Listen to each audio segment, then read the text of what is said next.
I think we're close to ready to start. If I don't see any big objections, I'm going to call the regular BCC meeting to order. It is 12:50. I apologize to everybody for the late start. 2:50. What did I say? 12:50. Well, I need corrections. Thank you very much for the correction. It is officially 2:50. It's 12:50 someplace. It's just not here. And can I get a roll call, please? Yes, Madam Chair. Commissioner Anna Hansen. Present. Commissioner Hank Hughes. Present. Commissioner Henry Roybal. Here. Commissioner Rudy Garcia. And Chair Anna Hamilton. I'm here. 5 out of 5, you have quorum, Madam Chair. Thank you. That takes us to the Pledge of Allegiance, the state pledge, and the moment of reflection. If everybody would please stand. I pledge allegiance to the flag Of the United States of America and to the republic for which it stands, one nation, under God, indivisible, with liberty and justice for all.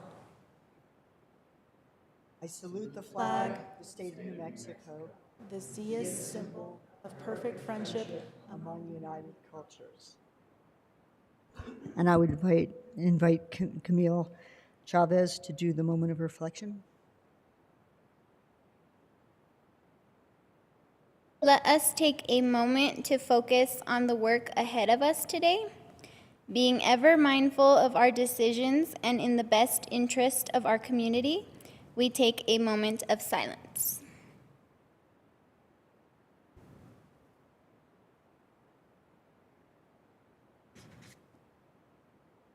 Thank you.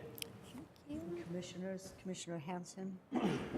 Yes, I would like to ask us to take a moment of silence for the people of Ukraine and of Europe and Russia and all the people who are suffering because of this horrible war that is happening in Ukraine. And then also a moment of silence for the people who were gunned down on a Brooklyn subway station this morning in New York. And our prayers go out to all of the families in Brooklyn and in New York. Thank you. Thank you, Madam Chair. Thank you, Commissioner, my colleague. Also, just want to, it was my mom's anniversary on Saturday for her passing away, and so that was my mom's anniversary. But also for Lawrence Trujillo. Lawrence Trujillo actually worked for Department of Finance and Administration for many, many years, and he actually was the corrections financial director. And Lawrence actually ran the corrections for many, many years under Governor Bill Richardson, as well as when so many state senators were there. And then he went to go work for Highlands University under ex-former Commissioner Javier Gonzalez, as well as Senator Manny Aragon. But he passed away about 3 days ago also. Just a moment of silence for him as well. Thank you, Madam Chair. Thank you.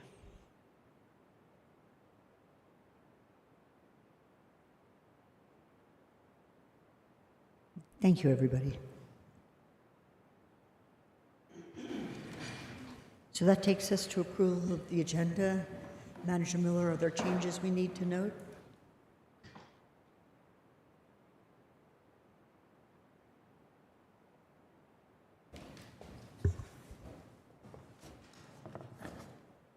Good day today, Madam. Madam Chair, the amended agenda was posted on April 8th at 4:55 p.m. We had, under opening business item E, the caption was updated. Under item 2, B, packet material was added. Under item 3, no changes. Under item 4, we had on the consent agenda, I do not believe we had any changes there. No, item G, sorry, item 4G under consent, that item was added. Under 5, no changes. Under 6, we had item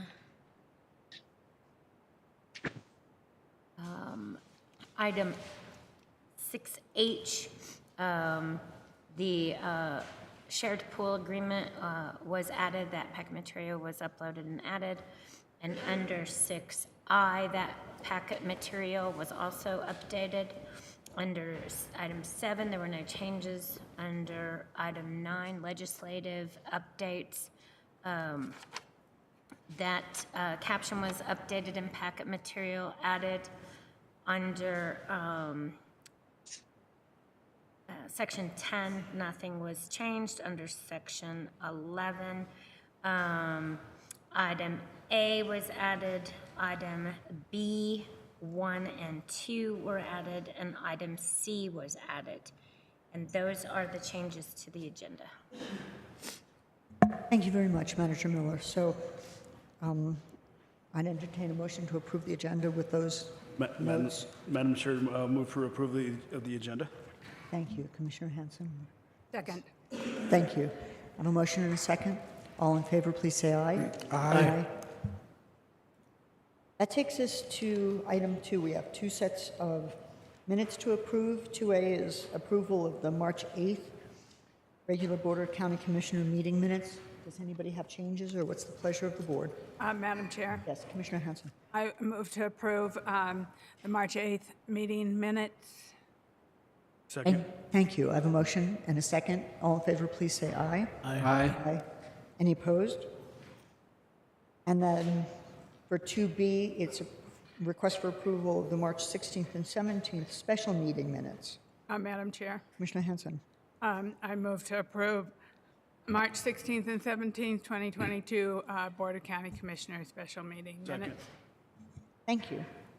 So I have a motion and a second. All in favor, please say aye. Aye. Any opposed? Thank you. So that takes us to item 3, which is consideration of proclamations, resolutions, or recognitions. 3A is a request approval of a proclamation proclaiming April 22nd, 2022 as Earth Day. Commissioner Hanson. Thank you, Madam Chair. As you know, I'm a big fan of Earth Day, as I think many of the people on this commission is. And so with that, I have a proclamation that I would like to read into the record. And then I would also like to ask if Madam Chair would allow Jacqueline Beam, our Sustainability Manager, to please say a few words also. So thank you. Yes. Thank you, Madam Chair. Proclaiming April 22nd, 2022 as Earth Day, whereas the first Earth Day was celebrated on April 22nd, 1970 in the United States, and is commemorated annually to celebrate the beauty of our planet, recommit to the actions that promote a healthy environment, and to maintain a peaceful, just, and sustainable world. And whereas all people of this earth, regardless of race, gender, age, income, sexual orientation, or national origin, have a right to a healthy environment. And whereas humankind is facing tremendous global challenge affecting every community, including degradation of ecosystems, mass extinction of species, and climate change. And whereas Santa Fe County and our citizens, organizations, and businesses have shown dedicated leadership on environmental concerns by addressing issues such as energy production and use, greenhouse gas emissions reduction, low emission transport, water conservation, farmland conservation, urban forest and habitat protection, waste prevention, and environmental equity. And whereas Santa Fe County Board of County Commissioners approved Resolution 2022 on February 25th, 2020, which acknowledged April 22nd, 2020 as the 50th anniversary of Earth Day, and requested that county staff carry out and cultivate climate action in celebration of this anniversary to include planting events in each county district. Whereas after the 2020 Earth Day planting events were canceled due to the COVID-19 virus pandemic, Staff reconvened under an updated governor's order that allowed socially distant gatherings outdoor and organized Earth Day 2021 Restore Our Earth planting event with great success. 150 community volunteers and 25 staffers planted approximately 350 plants, approximately for Santa Fe County's climate zones, to restore natural areas, provide pollinator habitat, and increase access to shade and fresh fruit in each county district between April 17th and May 15th, 2021. And whereas the county Earth Day team, led by Sustainability Manager Jacqueline Beam, is organizing Earth Day 2022 events globally themed Invest in Our Planet, with an emphasis on investing in our public housing, local food security, and community gathering spaces to increase habitat resilience, access to healthy green spaces, and expand access to fresh fruit and shade. Plantings and green stormwater infrastructure will be installed at the Santa Cruz Public Housing Development, Arroyo Hondo Trailhead, Boys and Girls Club in Valle Vista, Edgewood Senior Center, and Camino de Jacobo public housing over 5 Saturdays starting April 23rd, 2022. And whereas we acknowledge that to meet the goal of Earth Day to raise awareness, trigger positive action to protect our environment, and to help guide local decision-making, the board will provide leadership, employ the expertise and talents of our community, engage in the hearts and minds of our citizens. Now, therefore, be it resolved that we, the Board of County Commissioners of Santa Fe County, do hereby proclaim the 22nd of April, 2022 as Earth Day. And with that, I would like to make a motion to approve this proclamation. And I'll second it. Excellent, thank you very much. I have a motion and a second. Is there anything under discussion? Madam Chair. Commissioner Garcia.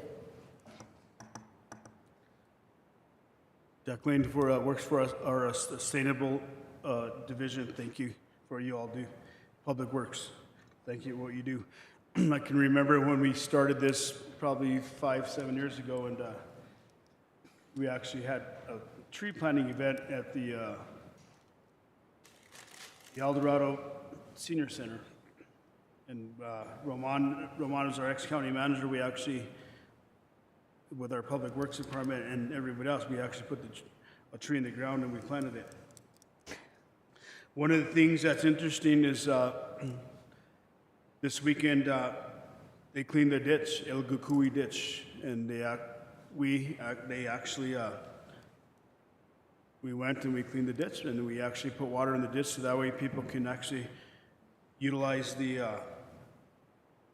water rights that the Ditch Association owns.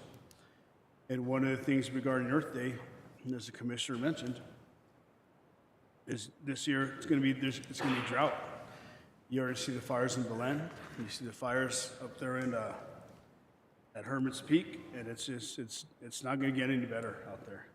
And today is your resolution, Commissioner, for Earth Day. It's just we just have to be aware of the circumstances that's happening with the warming, and I'm not going to get upset, of what's happening throughout our nation, and especially here in the Southwest. And please just be conscious of what's going on in the Southwest, and it is Earth Day, and just watch that water stuff, because that's what it's about. But thank you for bringing this forward, Commissioner. Appreciate that. Thank you, Madam Chair. Excellent, thank you. Any other, Commissioner Hughes? Thank you, Madam Chair, and just I'm glad Commissioner Hanson brought this proclamation forward, and I think Earth Day is just a good time for us all to recommit to our efforts to save our environment, save our planet. Thank you. Excellent. Yes, I totally agree with that comment, and just thank Commissioner Hanson for bringing this forward. Is there any other discussion? We have Jacqueline, right? Yes. Jacqueline, I don't know, are you in the lobby? Are you outside or online? I believe she's online. Well, welcome, Jacqueline. Can you unmute yourself and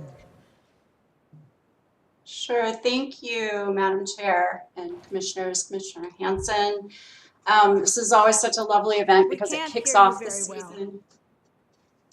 season. Can you hear me now? you sound a little bit far away? I can hear you in my earpiece. Can everybody else hear?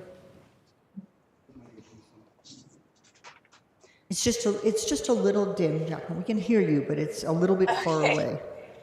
I'll come closer to the mic. Perfect. Although- Excellent. Okay, great. Thank you. Thank you, Madam Chair, Commissioners. And it is absolutely noted that we are facing drought. And so this year, the events are really focused on densely concentrated plantings. And we will be putting in green stormwater infrastructure in many of the sites, which is it's an exciting area that I would like to see our county move more towards in preserving water and moving water and using nature to water our plants. Of course, we'll still have establishment that we have to make sure is happening over the first couple of years. But the main focus in the Invest in Our Planet for us was also to create habitats that everyone can enjoy in areas that aren't often given as much love as we would like to see. So we have some public housing areas, Valle de Esperanza, we have the Boys and Girls Club at Valle Vista, and then we also have the Camino de Jacobo public housing site as well. And all of the plants and trees, which will be over 300, will be appropriate to the site and location. And we are also doing a conservation site at the Arroyo Hondo Trailhead, which I'm very excited about, working with Open Spaces and Trails again this year. And I want to say also a huge thank you to Caitlin Weber, who is our new sustainability specialist. She has a background in natural resources, and she's been a huge help this year in doing a lot of the big lifting. And we have a new volunteer coordinator, Nav Khalsa, who will also be a part of really making sure that this happens in a way that we need it to happen with all of our participants and all the prep work. So thank you so much. And anyone can go to the landing page of the website, the county's website, to sign up. Thank you. Thank you, Jacqueline. Thank you, Madam Chair. So I just want to give a little overview of the schedule. So on April 23rd, we'll be in Commissioner Royball's district at the Santa Cruz Public Housing Site on 153 Camino de Quintana Road in Espanola. On April 30, Arroyo Hondo, Southern Trailhead Parking Lot. May 7th, Boys and Girls Club in Valle Vista, 8 Las Lomas Drive, Santa Fe District 5, and May 14th, Edgewood Senior Center, 114 Quail Trail, Edgewood, and May 21st, Camino de Jacobo, public housing at 57 Camino de Jacobo, Santa Fe in District 2. I want to really also thank staff, Sarah, and my liaison, and all of sustainability, Jacqueline and Caitlin and Adeline, for all their work on this. And I also, the public works staff, I am grateful to all of your work. I'm so happy to hear we have a new volunteer coordinator. That is wonderful. It makes me happy.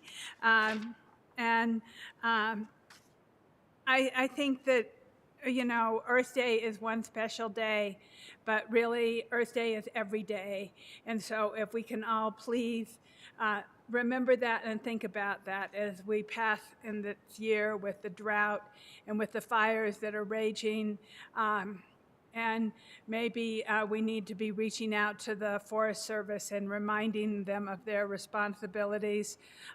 It is definitely sad to me what is happening with the prescribed burn, and we're in such a drought that we need to have really responsible citizens and public servants taking care of our forests, our land, our water, and our entire Esekia system.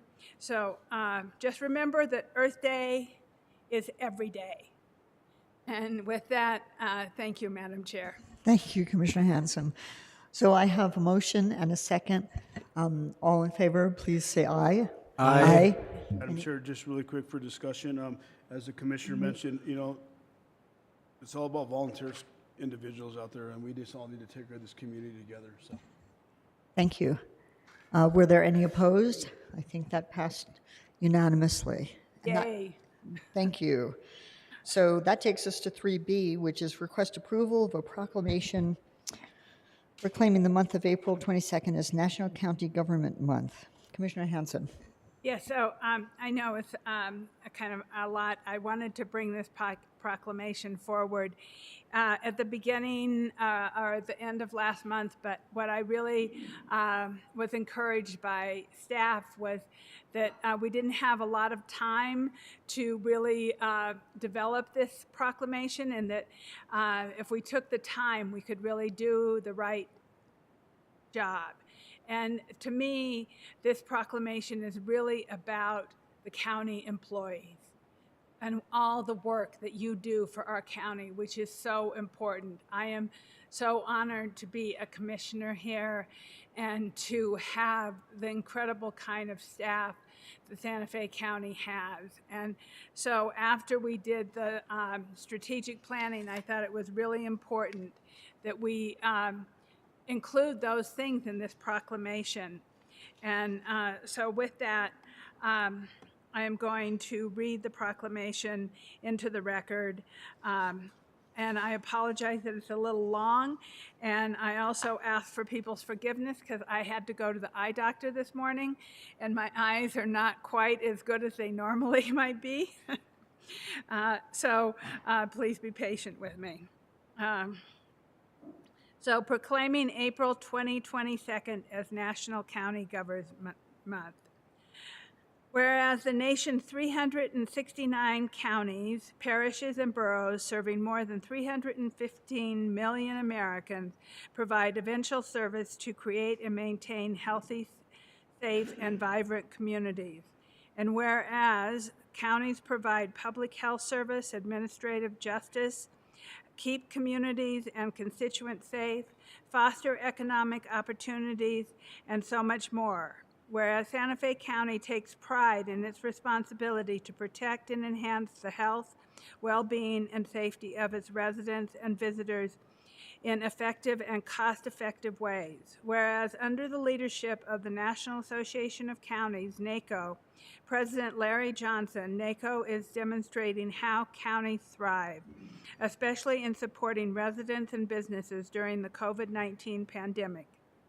Whereas each county since 1991, NACO has encouraged counties across the country to elevate awareness of county responsibilities, programs, and services. Whereas Santa Fe County has approximately 154,823 residents and is the fifth fast-growing county in the state with an estimated population of 7.4% since 2010. Whereas Santa Fe County four-pronged mission to provide a safe community, promote a sustainable community, support a healthy community, and be a proficient, transparent, and accessible government is at the heart of its budget and project prioritization, services, and programs. Whereas county leadership came together last month to review and amend the county's strategic plan, acknowledge its many achievements during the COVID-19 pandemic, and collaborated to bring innovative technologies, program, and services to our constituents. And whereas among the noteworthy accomplishments related to COVID-19 pandemic, Santa Fe County developed, implemented, and managed a COVID action plan, effectively managed 14 million of CARES Act funding, distributed $4 million in small business grants and $2 million in housing assistance, rental and mortgage assistance. Developed a public awareness campaign to promote COVID-safe practices. developed, implemented, and supported management practices to allow essential workers to continue to serve and for county buildings to remain open during the pandemic. Purchased a hotel and developed housing resources for unhoused and unsheltered constituents in Espanola. Created internet hotspots to support students during remote schooling, and whereas among the noteworthy achievements in recent years related to our goal of providing a safe community, Santa Fe County adopted the International Fire Code and established a 6-person year-round wildland fire team, implemented revised operation procedures at the Regional Emergency Communication Center, completed the Santa Fe County Fire Department 5-year plan, promoted and supported New Mexico County's legislative efforts to preserve, increase, and recover E911 funding, adopted an ordinance to govern legalized recreational marijuana, and whereas among the noteworthy achievements in recent years related to our goal of promoting a sustainable community, Santa Fe County established a greenhouse gas emissions reduction plan that will reduce the county's annual utilities costs, conserve water, and reduce carbon emissions. 2, joined the Race to Zero, pledging to reduce 60% of greenhouse gas emissions from county's facilities by 2025 through renewable energy and energy-efficient upgrades, and to achieve the same goal in all buildings across the community by 2030. 3, made progress towards our goal of achieved 75% of energy efficiency upgrades and water conservation for 13 county facilities. Updated the Sustainable Land Development Code to include the 2018 International Energy Conservation Code standards, which increase energy efficiently guidelines for all new county buildings and major remodels, and align construction requirements with the state so that as a result, local buildings will be more efficient and resilient in the face of climate change. Developed a residential composting program offering residents a free composting system, tools, and training. Adopted a fleet management policy that is aligned with the greenhouse gas reduction policy to increase fuel efficiency and reduce redundancy, to include electrical vehicles and charging station infrastructure. Is working to support the 30 by 30 initiative and has conserved 12 acres of land and planted nearly 1,500 trees and shrubs. Compiled official documents and local resources needed to develop backup water, conducted analysis of solarizing county facilities, installed 350 gigawatts of solar on county facilities in the last 5 years. Whereas among the noteworthy achievements in recent years related to our goal of being proficient, transparent, and accessible government, Santa Fe County reorganized and launched the Community Development Department to include housing, sustainability, economic development, and a county city film office. Commenced a compensation study and analysis position that are difficult to fill, have high vacancy rates or high turnover to more effectively recruit and retain highly qualified employees. Implement DocuSign technology and digitize county clerk's records.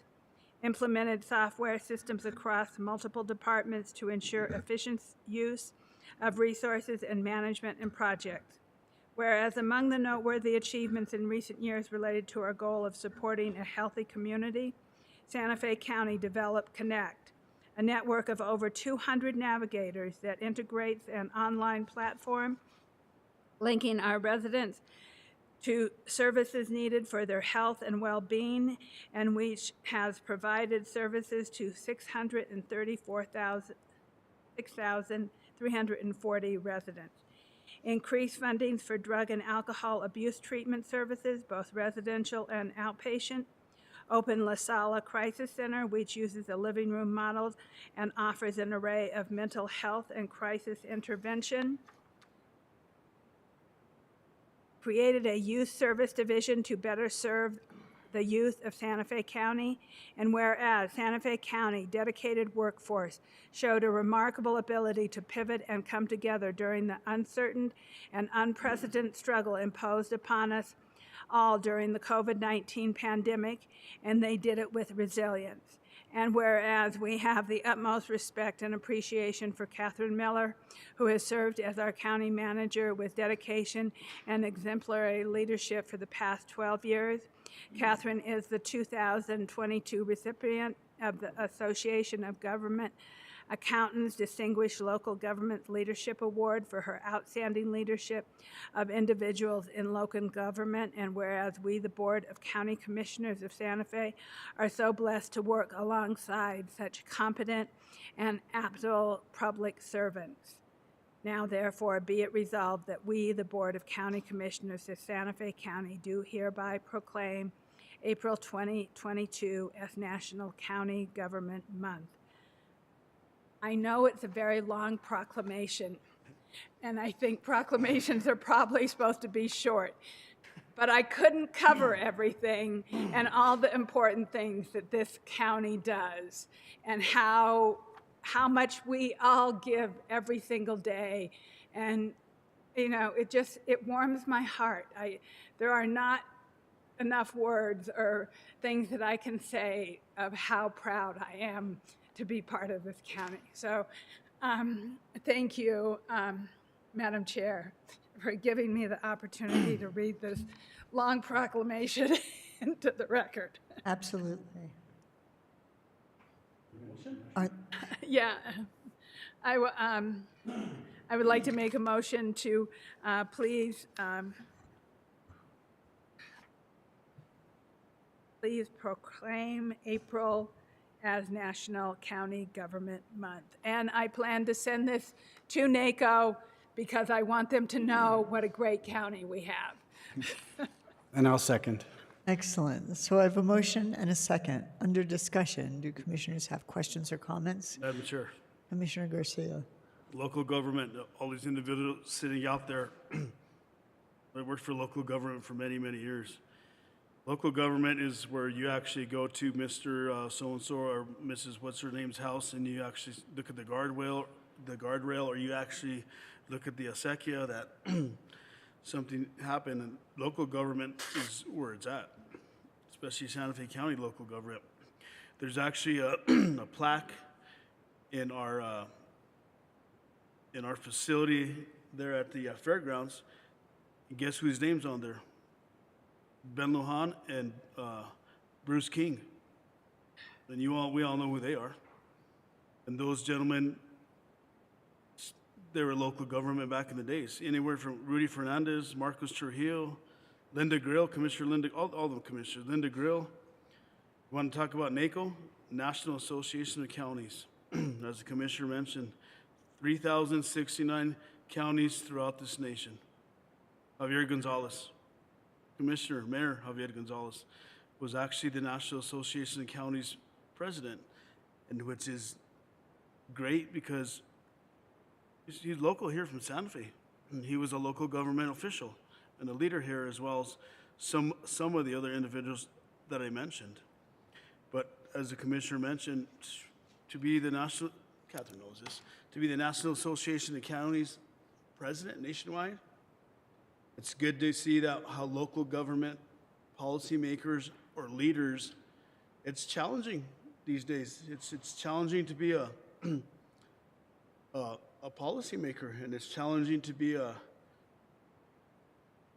elected official. I'm sure everybody wants to do it, but as she mentioned also in her resolution or her proclamation, as into every individual that's working out there, every employee out there that works for local government, it's like working on a ship. And whenever you work on the ship from the bottom all the way to the bridge, so it's all good no matter what you do on the ship. But local government is where it's at. But thank you, Commissioner, for bringing this forward, and thank you everybody for working for local government. This is the people's business. Thank you, Madam Chair. Thank you. Commissioner Roybal? Thank you, Madam Chair, and I couldn't agree more. I think this is a great resolution we're bringing forward. I think, like Commissioner Garcia said, I mean, local government is where we serve. We're the closest elected officials to our constituents, and we see what the needs are, and we bring those needs forward and advocate at the higher levels for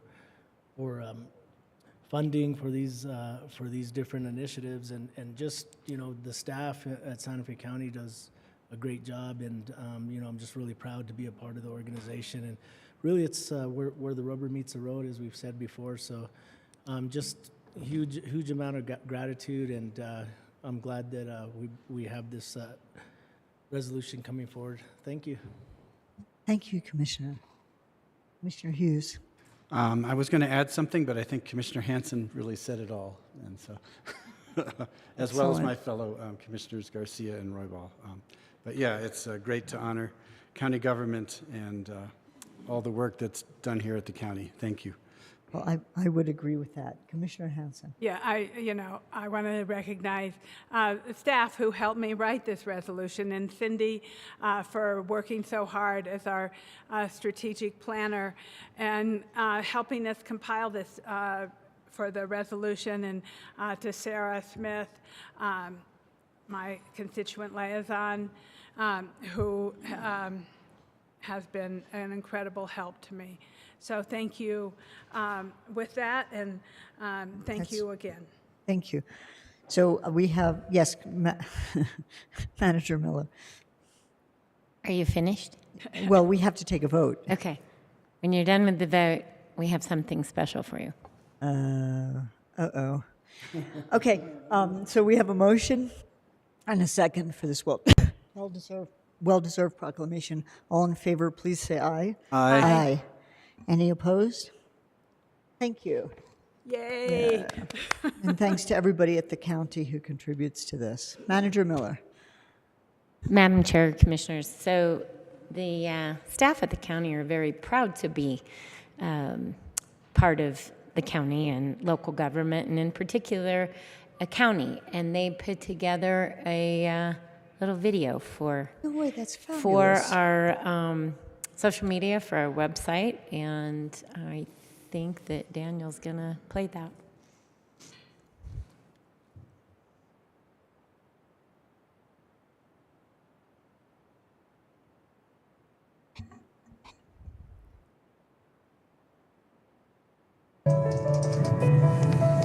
In celebration of National County Government Month, Santa Fe County would like to thank our dedicated employees who work every day to enhance the health, well-being, and safety of our residents.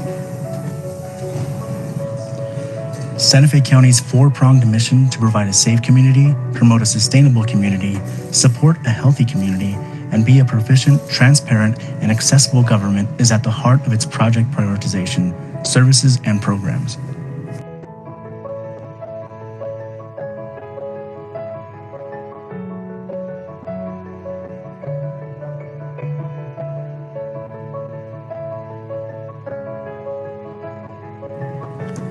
Our workforce showed remarkable ability to come together during an uncertain and unprecedented struggles imposed on us all during the COVID-19 pandemic, and they did this with resilience.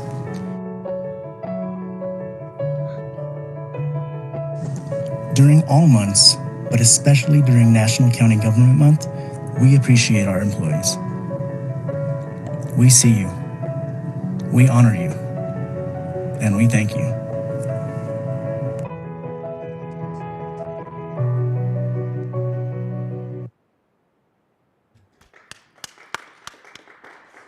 That was just wonderful. Thank you, Daniel, so much. Manager Miller, do you have any words on like how they did that? Who thought that was just a great thing to do? Well, Madam Chair, Commissioners, we have a very clever social media individual in our office. So Daniel and staff put it together, and he just does an excellent job with these type of things. So thought it was fitting to do that for National County Month. So It really is. Just want to thank the staff that was actually willing to be videoed, because some of them weren't. But no, and I'm sure Elias had something to do with it as well. So yeah, it's like this is the search for the guilty part of but part of what was so wonderful was that it highlights the people and the county staff that really do all the work and all the service, and that's what's so wonderful. Commissioner Hanson. Yeah. So one of my strong complaints is that the paper doesn't cover us enough, the local paper. And so I figure, okay, if they don't want to cover us, we'll just promote ourselves. And I really believe that we need to let the county and the city know how much we do and all the great services that Santa Fe County provides to everybody.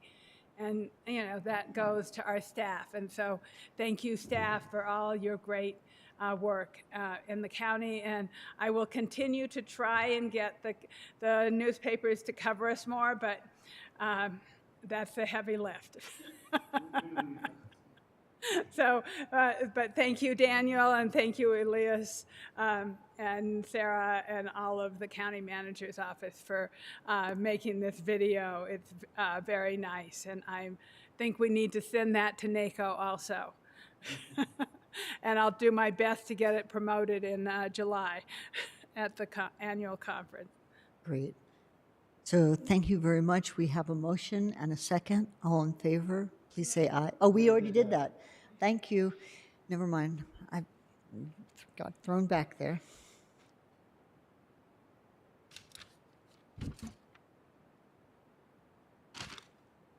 So that takes us to item 4, which is the consent agenda. Madam Chair, Are there items that people need to have taken out? if there's no questions, I'll move for approval. But I just have a quick question on item number G in regards to I just wanted to bring it, the resolution increasing employer pickup from PERA, which is in the employer of Santa Fe County, and I just want every employee to realize what we do as policymakers and the budget. Actually, we're actually increasing, we're picking up a little bit more compensation for the PRA that the employee does not have to pay for. But thank you, Madam Chair. So move for approval. Second? Thank you. I have a motion and a second. Is there anything under discussion? If not, all in favor, please say aye. Aye. Aye. And I just note that Commissioner Roybal voted in favor. Any opposed? Thank you. And so I'm not moving ahead because I remember that I need resolution numbers, but only because I saw the clerk ready to give them to me. Yes, Madam Chair. For 4A, it's Resolution 2022-019. 4B is 020. 4C is 021. And 4G is 022. Excellent. Thank you very much, Madam Clerk. Thank you, Madam Chair. So there are no items under 5, which is appointments and reappointments. So we're moving on to 6, which is miscellaneous action items.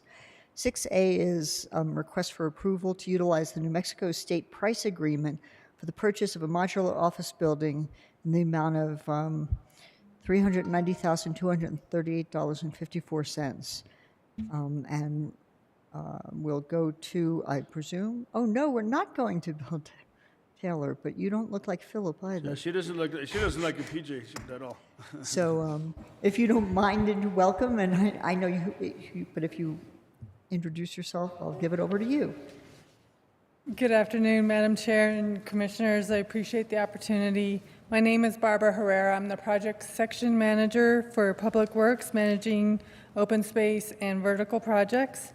On behalf of Bill Taylor and PJ Philip Montano, I stand before you to request approval to utilize a New Mexico State price agreement for the purchase of a modular office building in the amount of $390,238.54, inclusive of New Mexico gross receipts tax, And I also request ratification of the county manager's signature to the purchase order.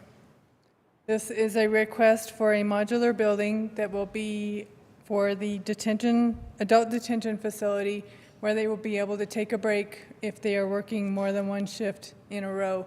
That will be a lounge and a workout room for them to relax and take a break before going back to work. With that, I stand for any questions.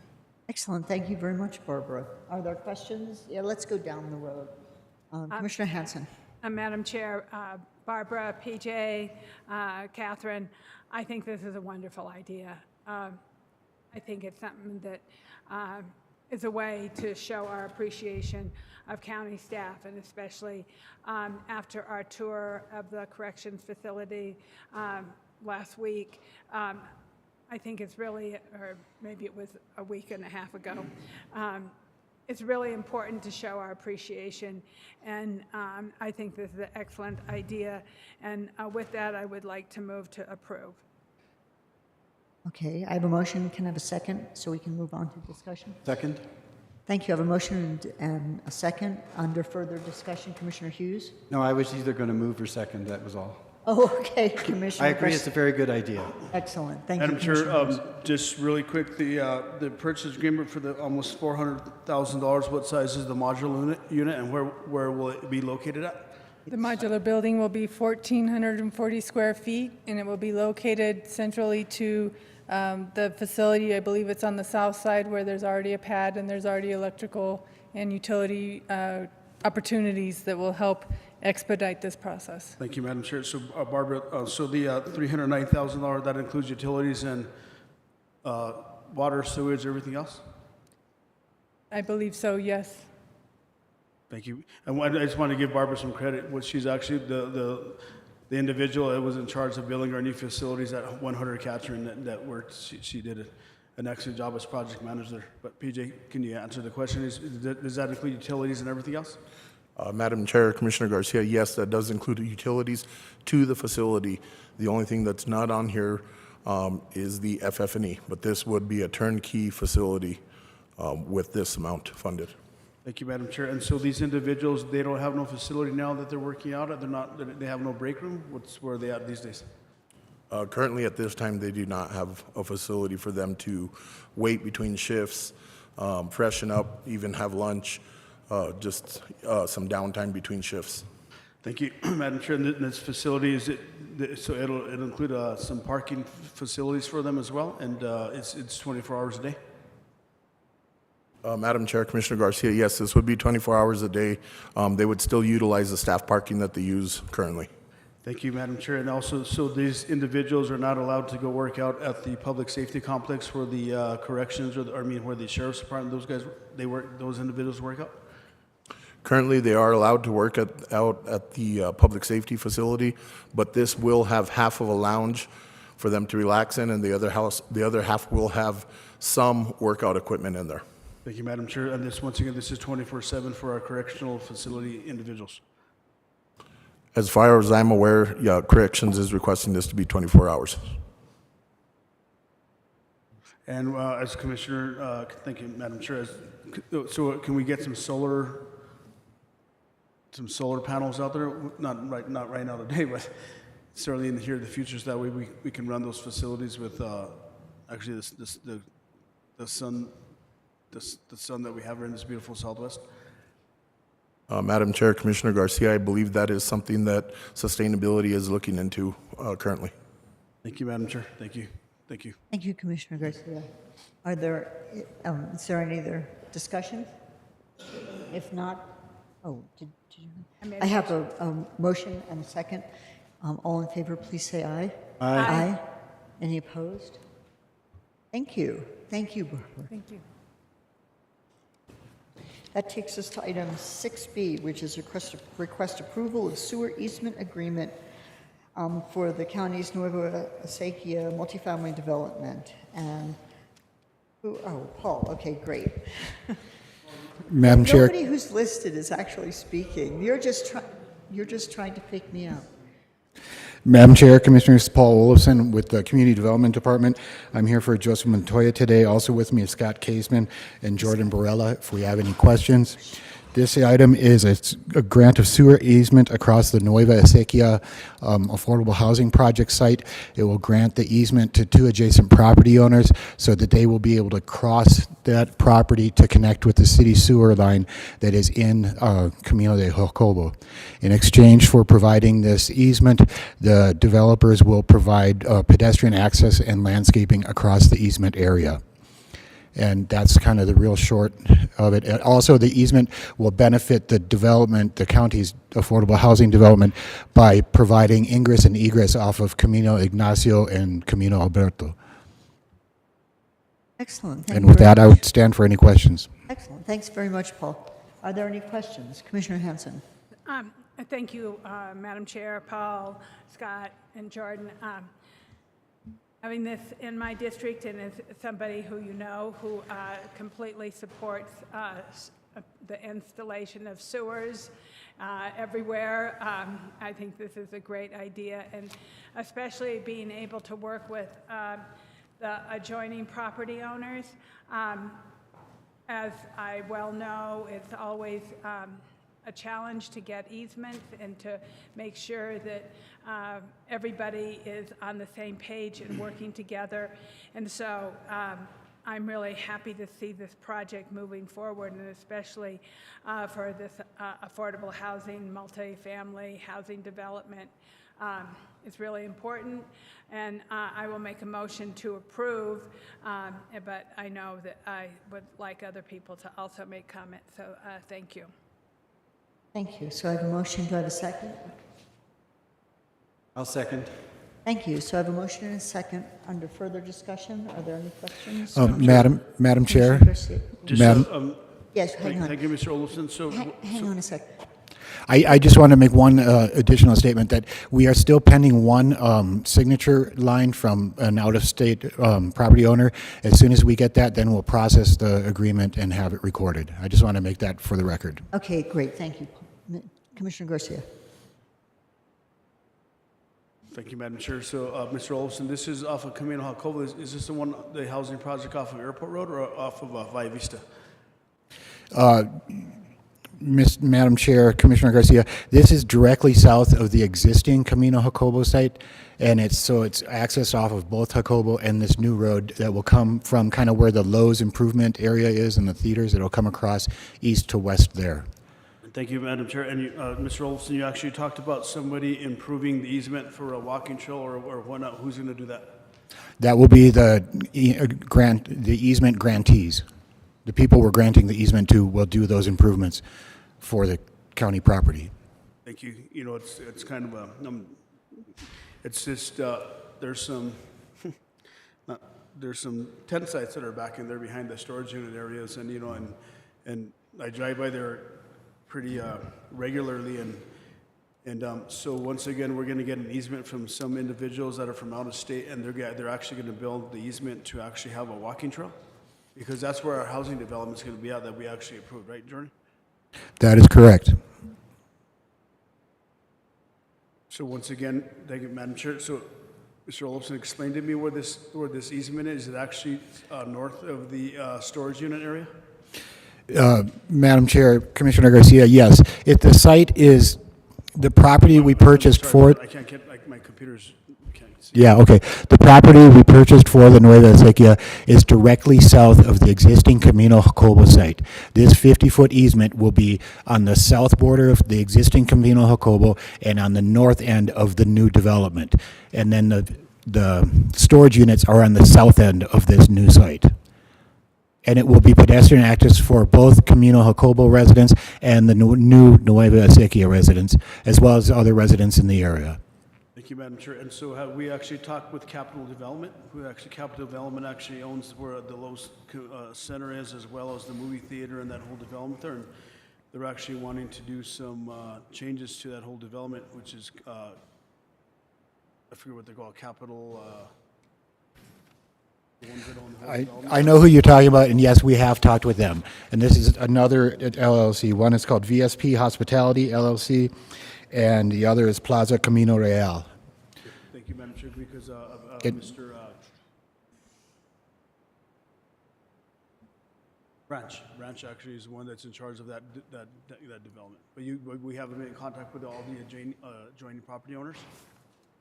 Yes, we have been in communication with all the adjacent property owners, and we are aware of what they're planning, and they're aware of what we're planning, and we're trying to integrate them. And that pedestrian access then will be extended into those new developments as well. Thank you, Madam Chair. Thank you. Thank you very much. Are there any further questions?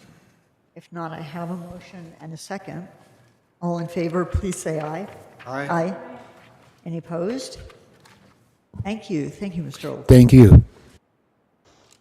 That takes us to item 6C, which is request approval of amendment number 5 to the agreement between Santa Fe County and Santa Fe Recovery Center, extending the term for an additional year and increasing compensation, additional $225,000 for a contract sum of $1,033,490.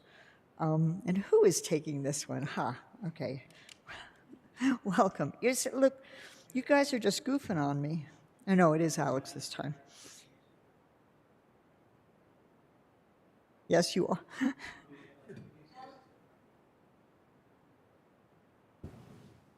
I hope you caught the first part. You are Alex? I am. My name that is up for Alex debate? Dominguez. Yeah. I'm with Community Services Department. I am the Behavioral Health Program Manager, and I am before you today requesting approval of Amendment Number 5 to Agreement Number 2019-0110, CSD between Santa Fe County and Santa Fe Recovery Center, increasing compensation an additional $225,000 to provide residential and outpatient services to the residents of Santa Fe County for a total contract sum of $1,033,490, inclusive of New Mexico gross receipts tax, and granting signature authority to the county manager to sign the purchase order. With that, Madam Chair, Commissioners, what I'd like to do is give you a brief background on what the services have been provided there for the past 3 years. Yes, thank you. As we are looking for this amendment to be, this is for the 4th and final year of the existing agreement. In 2019, Santa Fe County, through the Community Services Department, released a competitive request for proposals for residential and outpatient services related to substance use disorders for adults. Funding for services is a combination of county funds and DWI state grant funds. Santa Fe Recovery was awarded the contract. Santa Fe Recovery Center is a nonprofit organization whose mission is to work with individuals to sustain lifelong recovery from alcoholism, addiction, and related mental health issues. County funding supports residential services for adults challenged with substance use disorders. Although some of the services are reimbursed by Medicaid, it does not always fund the full term of a client's treatment. As a payer of last resort, our funding supports those services that are no longer reimbursed by Medicaid or support a client's longer stay while navigators are working to place individuals in the next step of the continuum of care. For example, short-term residential treatment or residential living. Outpatient services funding supports those clients who have completed their detox, residential treatment, or short-term residential services. The outpatient model is designed to support clients while transitioning back into society through individual and/or group therapy specific to their needs. In fiscal year 2021, Santa Fe Recovery served approximately 7,542 clients in residential treatment and 595 in outpatient services. As of the end of the third quarter of fiscal year 2022, they have served 10,034 clients in residential services and another 785 in outpatient treatment, approximately 25% to 30% increase in both. Also, although not funded by this agreement, Santa Fe Recovery also provides detox services for adults at the La Sala Center. With that, Madam Chair, Commissioners, I stand before you for questions. Madam Chair. Thank you very much, Alex. Commissioner Garcia. I don't have any questions, but great presentation. And the Santa Fe Recovery Center, you know, everybody in this community has some challenges, and I myself have had some challenges. And for the Santa Fe Recovery Center, what they do here, you can talk to Senator Rodriguez, a lot of senators that actually have participated in funding that organization. And so I just think it's a great organization that helps out this community. As we know, some of us go up and down Cerritos Road, Airport Road, wherever else. And it actually is just challenging in our local communities throughout the nation as into what we're dealing with nationwide. And with that, Madam Chair, a motion for approval. I'll second. Thank you. So I have a motion and a second. Is there any further discussion? Commissioner Hughes. Thank you. So we anticipate going out to bid again next year when this contract is up. Is that correct? Madam Chair, Commissioner Hughes, that is a great question. That is a conversation that's yet to be taking place between Directors O'Connor and Boyce. We will be discussing some of the gap needs and funding needs that we have before making that determination, but it's always a program that we can always resort to and properly fund. At this time, that decision has not been made, but it will be something discussed during the next fiscal year. Okay, thank you, Alex and Madam Chair. And I have lots of questions, but I'm going to meet with you sometime and talk more in depth. We won't take up time here. Thank you. Thank you very much, Commissioner. Any other questions on this? So I have a motion and a second. All in favor, please say aye. Aye. Aye. Any opposed? Thank you. Thank you, Alex. Thank you, Madam Chair, Commissioners. So item 6D is resolution requesting a budget increase to the Community Development Block Grant Fund to budget a CDBG grant amendment for the Glorieta Well Project in the amount of $381,968. Wow, it looks like Yvonne is actually presenting this. Madam Chair, if you would like me to talk to Bill and discipline him in any way, I can. You would be happy to? Thank Yes, you. I'll absolutely. Consider that. Where is he? On a long overdue vacation with his family. Oh, well, we're happy for What him. can we do? Madam Chair, Commissioners, the bar before you is to budget additional money to the CDBG grant. I have a hard time today talking. Through Resolution 2019-27, the board selected the Greater Glorieta Mutual Domestic Water Consumer Association infrastructure project and authorized the submission of an application to DFA in the amount of $750,000. In addition to the original grant amount, on September 24th, 2021, the Community Development Council voted to allocate an additional $381,968,000 for CDBG CV funds to the project due to COVID-related issues and expenses for materials, supplies, labor costs, and supply chain breakdowns. Currently, the county is currently contracted with HDR Engineering to deliver final engineering design documents, and the staff anticipates that construction will begin this spring and summer. And with that, Chair, I stand for any questions. Thank you. And before I go to the board for questions, I also just wanted to thank the county staff, led especially by Paul Olofsson, for helping the community bring in this additional funding. It was very much needed, and it was a great effort on the staff's part. Madam Chair. Yes, Commissioner Garcia. Just, thank you, Madam Chair. Once again, thank you for staff, because the CDBG is Community Development Block Grant, which is actually a grant that is applied through the federal government.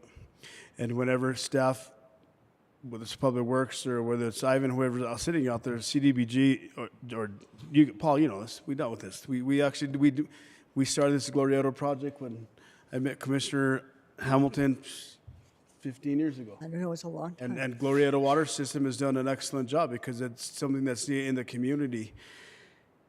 And CDBG Community Development Block Grant, which is something that is applied from the federal government. And the hard part about it is whenever you get audited by the federal government, because they come in and they look at Joe's books and they look at those, and so whatever, I've been smiling, go, and whatever, Paul, this, and what's happening out there is, so the staff that's working on this Community Development Block Grant is a federal grant. And whenever the feds come in here, they come in and they look at all your records. But I think this is actually a great project that is being done for the Glorieta water system, as when we worked in Paul, this, we worked in Tony and I and you, we worked in this, and we actually combined the two different water systems to one water system. They actually used to have as Commissioner, they had an old boxcar train that used to store the water. And so we actually all worked on it, and we actually moved forward. But thank you, Madam Chair. If there's no other questions, move for approval. Thank you. Second. Thank you. So I have a motion and a second. Under further discussion? Seeing none, all in favor, please say aye. Aye. Aye. Any opposed? Thank you. And can I get a resolution number? Yes, sorry, I almost sneezed. It's allergy season. Okay, the resolution number is 2022-023. Thank you very much. Thank you, Madam Chair.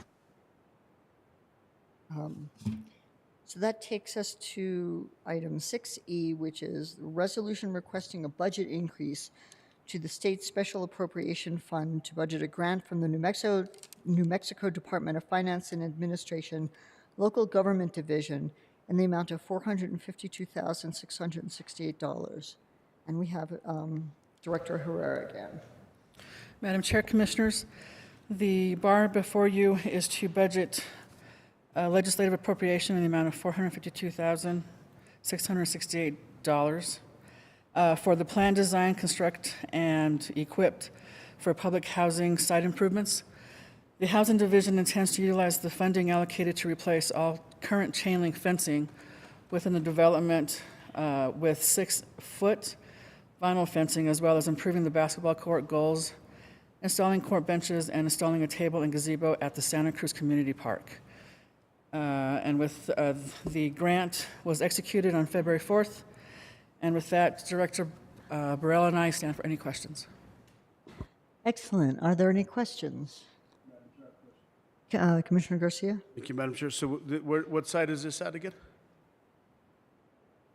Madam Chair, Commissioner Garcia, this will be at the Santa Cruz Public Housing Development. And so in regards to the 6-foot chain link fences, does it have to be all 6 foot, or does it require for 6 foot? Can we do 4 foot? Can we do 3 foot? Because what I don't want to actually visualize is this institutionalized Santa Cruz housing area. Yeah, Madam Chair, Commissioner Garcia, the current fencing is 5.5 feet, I believe, chain link fencing in the development at the moment, so we wanted to keep somewhat of the same standard. Right now, the estimates that we received, there wasn't much of a cost difference between going with 4-foot fence or 6-foot fence. I mean, there was, though it wasn't significant. So we decided to stick with the standard. Speaking of just the volume, there's about 13,500 lineal feet of chain link fence currently in the development. That's been there since the development was created. So we do get Chinese elms growing through it. There's been damage in areas. And due to site erosion, there are some areas within the development where the chain link fence is actually falling over. So that was one of the site-wide projects that with the total grant allocation, we'll be able to complete start to finish.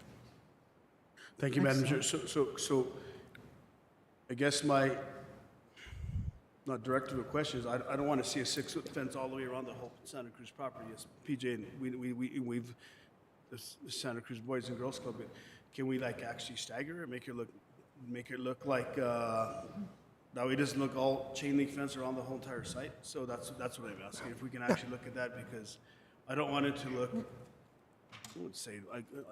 I don't want it to look institutionalized. I want it to look, because it is Santa Cruz housing area, with all due respect to the commissioner here, but. Yes, Madam Chair, Commissioner Garcia, we're still looking at options for fencing in general. Vinyl fencing seems to be the best approach because it has reduced maintenance costs over time, so it's much easier to deal with. But in terms of the exact paneling that will be put up on the fencing, those options are still available, and we will take that into consideration. Thank you, Madam Chair. So this is actually going around the entire site at the Santa Cruz development, or is this just going around the Boys and Girls Club area? Madam Chair, Commissioner Garcia, the entire development, so that 13,000 lineal feet, each individual lot within Santa Cruz is currently separated by chain link fencing, so it will be a replacement of all of the fencing within the development. So I'm just going to put this, I just want to put this on the record, Madam Chair. I would like to see that, just with all due respect, Commissioner, I don't want to see a 6-foot chain link fence around the whole development. I'd like to see it staggered or just, you follow me. Yes, Madam Chair, Commissioner Garcia, what we can do when we're getting closer to determining the exact type of fencing that's available, we can present that specifically to the Housing Board as part of the Capital Fund report, so the board has an ability to review and provide some direction in regards to the fencing. Thank you, Madam Chair, because I want to do, with all due respect, Commissioner Rebate, I just want to, we've been working on that site for many years. We just want to fix it up and. Yes, Madam Chair, Commissioner Garcia, and one of the reasons we decided to move forward with this project in particular is because Santa Cruz, one of the things in terms of the Earth Day event, in terms of part of this project contributing to the park and with the fencing, is to build the curb appeal of the development overall. So we wouldn't want to implement any type of project that sort of strays away from increasing the curb appeal in that area. Thank you, Madam Chair. Please look into that. Thank you. Thank you. Is there are there further questions? Did I get? I'll make a motion to approve the change. Thank you. I'll second. So I have a motion and a second. If Just there's under comment, I would agree that I know that we're gonna, since it is a housing facility, of course, we want to make sure that we have a nice fence in that area. So I agree, and I know that staff will look at making sure that it is a inviting fence and a nice fence. Thank you, sir. Thank you. So if there's no further discussion, I have a motion and a second. All in favor, please say aye. Aye. Aye. Any opposed? Thank you. Thank you, Jordan. Thank you. And could I get a resolution number, Madam Chair? Yes, Madam Chair, the resolution number is 2022-024. Thank you very much. Thank you, Madam Chair. I get a special treat if I remember all my resolution numbers. We'll get you ice cream. Perfect. I'm sorry. So item 6F is request approval of multiple award and multiple year county price agreements for road maintenance and construction materials. And who do we have? Oh, hi. We have Ivan Trujillo. If you want to take it away, that would be great. Absolutely. Madam Chair, Commissioners, good afternoon. The Public Works team is requesting approval of multiple award and multi-year county price agreement, A, B, and C for 3 vendors for road maintenance and construction materials, and 2, to request delegation and signature authority to the county manager to negotiate, execute, and sign agreements and purchase orders in amounts not to exceed $250,000 per county project. And with that, I'll stand for questions. Great, thank you. And that was short and sweet. Are there any questions? Madam Chair. Yeah, yes, Commissioner Garcia.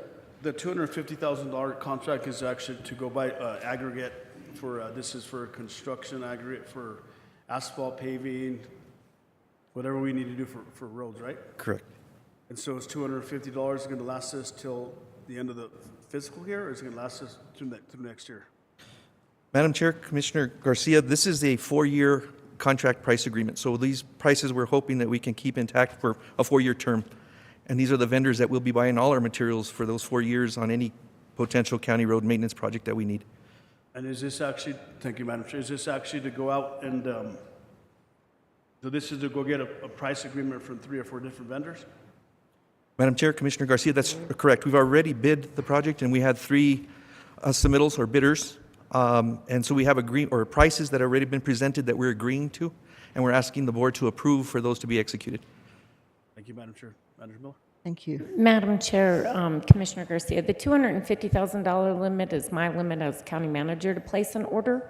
So once those price agreements are in place, as county manager, I can sign orders off of those price agreements up to $250,000, but then anything above that comes back to the board for award. So there are existing agreements that we can place orders against, but those orders can't exceed $250,000 each. Thank you, Madam Chair. Thank you, Mr. Trio. Thank you, Manager Miller. So the concern I have is $250,000. Is that enough? Madam Chair, Commissioner Garcia, that's the limit for county manager's signature authority as per resolution already passed by the board. So you'll see that contracts that exceed that limit come to the Board of County Commissioners for approval. Thank you, Madam Chair. I move for approval. I'll second. Thank you. So I have a motion and a second. Is there further discussion? Seeing none, all in favor, please say aye. Aye. Any opposed? Thank you, and thank you, Ivan.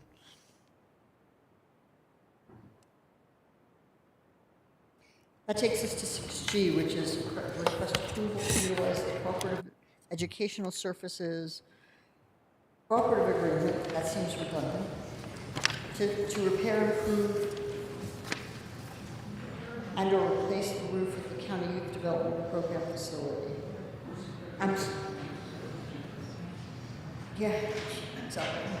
And we'll go to PJ.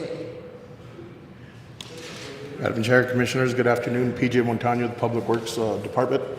On behalf of Bill Taylor, the Public Works Department is requesting approval to utilize the Cooperative Education Services Agreement to repair, improve, and replace the roof at the County Youth Development Program facility, and 2, delegate signature authority to the County Manager to negotiate, execute, and sign the purchase orders in the amount not to exceed $1,070,564, inclusive of New Mexico GRT. With that, I'll stand for any questions. Thank you so much. Interestingly, I hear quite a bit of background noise in your piece. It sounds like somebody has an open mic and is shuffling papers. But I don't see anybody here doing that, so I think they're attending to the technical difficulties. Okay, so are there any questions from staff? Commissioner Hughes. Thank you, Madam Chair. I'm just wondering, is this like the other one where as long as it's under $250,000, we'll just fix the roof and the manager will sign the contract, and then over that it will come back to us, or how does this work? No, currently we've already received a price from the contractor to repair and replace a portion of the roof, and then the entire roof will hold a 10-year warranty. So this is the total cost of the contract. And so what is the cost of the roof repair? $1,070,564. Oh, I'm sorry, I missed that part. Okay, very good. That was my question. Thank you. Thank you. Are there further questions? Commissioner Hanson? Thank you, PJ, for presenting this.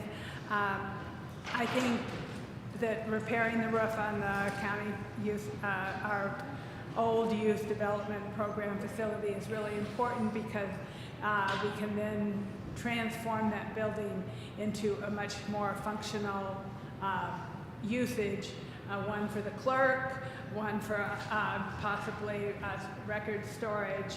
But without a good roof, no building is worth its price in gold. Correct. We got to fix the envelope first. So with that, I would move to approve this, to utilize a cooperative educational service agreement to repair and replace the roof at the County Youth Development Program facility and delegate signature authority to the county manager to negotiate, execute, and sign the purchase order. Second. Thank you. So I have a motion and a second. Is there any further discussion? Yes. Commissioner Hughes? Sorry, I had one more question, which is where is the money coming from to pay for it? Manager Miller? Madam Chair, Commissioner Hughes, when we sold the bonds for renovation of this building as well as the 100 Catron, we had an estimated cost, and the team did such a good job negotiating a design build that we had additional bond proceeds that can be used for administrative facilities. So it's some of that remaining money. Thank you. That was all. Thank you. Commissioner Garcia? Excuse me, President. Just in regards to the money that the clerk was actually did very well at getting from the state legislature. So is our plan, Mr. Montaño, is our plan actually to put the clerk's facility or her storage in that facility? Be-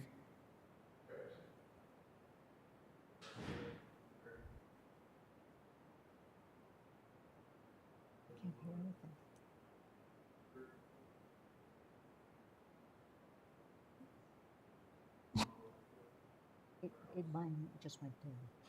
So thank you, Madam Chair. So Madam Clerk, you're good with working with staff what we're doing? You hear? All right. Just want to make sure that we're all on the same Oh, page, now we're I all hear it. communicating. Okay. Thank you, Madam Chair. Thank you.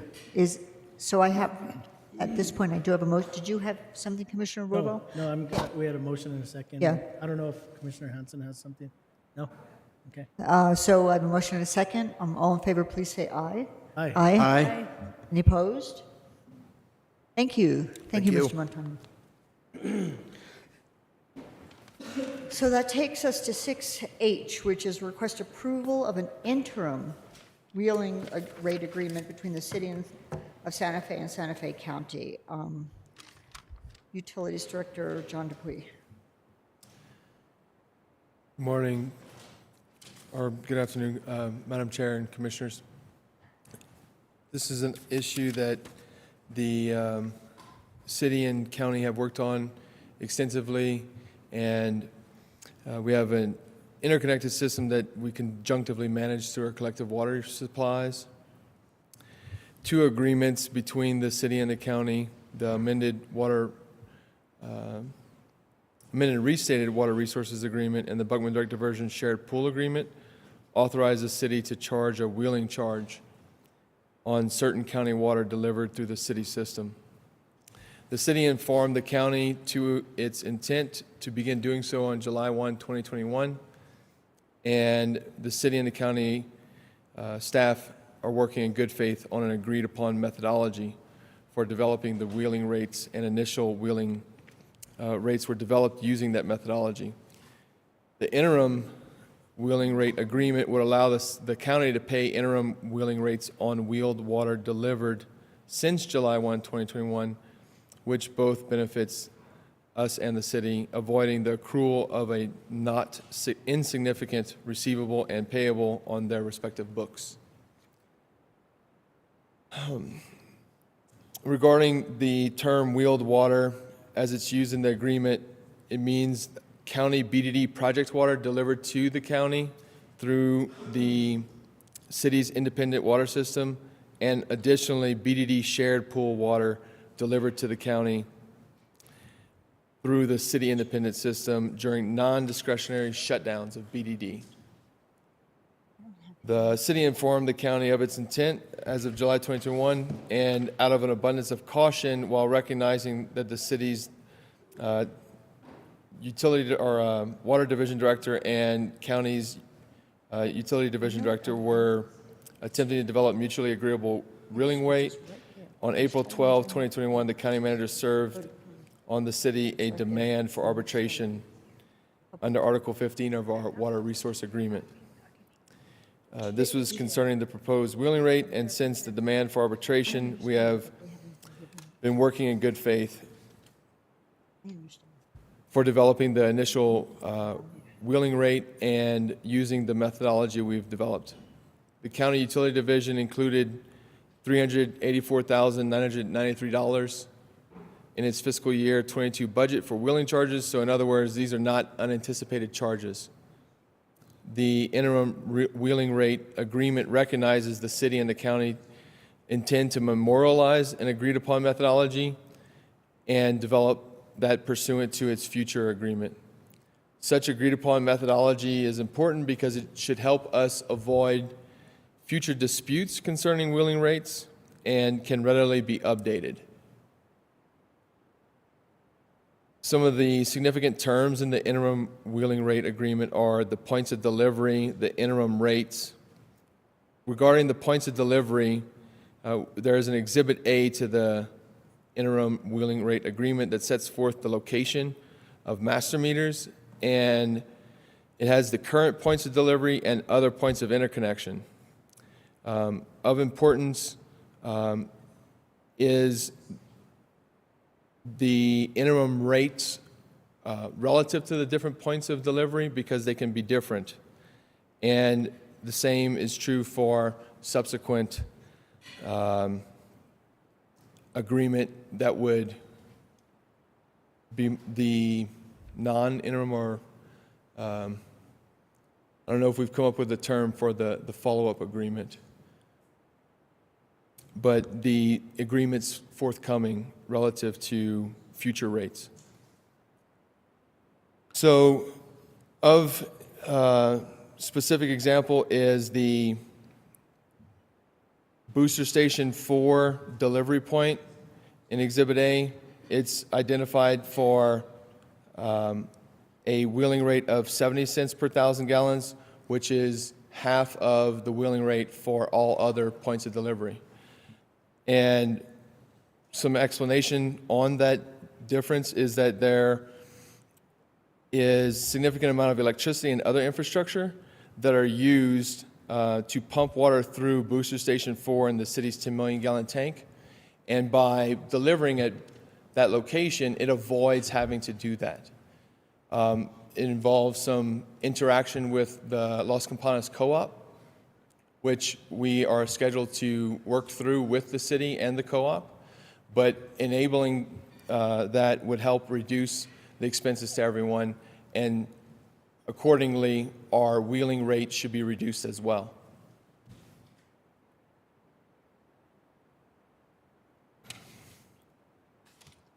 There will also be a true-up based upon the initial rates established through the agreement or arbitration. Paragraph 3 of the interim wheeling rate agreement provides for updated billing retroactive to July 1, 2021, based upon the initial interim rate established through the agreement or arbitration. If the initial wheeling rate results in the county having an underpaid amount based upon the interim rates, the county will owe the city the difference. And if the initial wheeling rate results in the county being overpaid based upon the initial or the interim rate, the difference shall be credited to the county's accounts, and the credit shall be applied toward amounts due to the county or due on the county next and successive monthly billings pursuant to Section 12. The last section to bring to your attention is the water quality at Booster Station 4. Booster Station 4 is not a water quality compliance point for the city, hence the explanation I provided earlier that we are working with the Los Campanas Co-op because it is a delivery point directly to their facilities. And the city further treats water downstream of that booster station at the 2 million gallon tank to meet water quality regulations through chlorination. Consequently, the county would take delivery of water at Booster Station 4. It would not necessarily meet applicable water quality regulations, and therefore the county and Los Campanas Water and Sewer Co-op may need to further treat the water using existing chlorination capabilities at the co-op's facilities.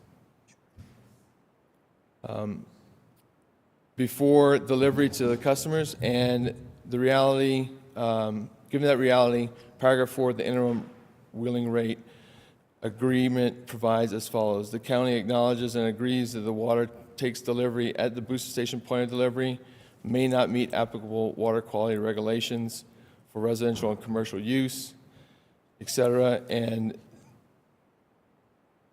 with regard to the water deliveries taken at Booster Station 4 point of delivery, the county therefore waives the requirement under Section 13 of the Water Resource Agreement that the city independent water system furnish water to the county of such quality as is required for a residential and a commercial customer under applicable water quality regulations. So that's an important note to bring up to you, but it is able or intended to be able to be achieved through the chlorination provided through Los Campanas Co-op's system. And there have been other concerns like disinfection byproduct formation that have occurred in the past, and short-circuiting that connection instead of going through the Booster Station 4 and 10 million gallon tank will reduce the water age, which is a direct contributor to the disinfection byproduct formation. So it's solving a existing problem as well as reducing our expenses to all parties involved. The interim wheeling rate agreement is slated to go to the city's approval process during April, with the expected city council consideration at its April 27th meeting. If changes to the wheeling rate agreement are requested during the city approval process, we will bring those requested changes to the Board of County Commissioners for consideration at a future meeting. And I believe that due to our continued need to finalize our shared pool agreement, signatures, and the city's action being taken on April 27th, our intent was to bring this back to the board at the next board meeting, but we wanted to have it in front of you to explain everything. So our request is that if there's any feedback relative to the agreement, that we could receive that now and work through that with the city if we needed to have changes. Thank you. Attorney Schaefer? Thank you, Madam Chair, and thank you, John, for taking the lead on that. Relative to the final point that Mr. Dupuy brought up, I think we would actually be seeking a formal motion to approve the substance of the interim wheeling agreement, but in recognition of the fact that it is working its way through the City of Santa Fe approval process, direction to staff to bring the final version back at a future meeting for approval. So just as a housekeeping item, I would make that note.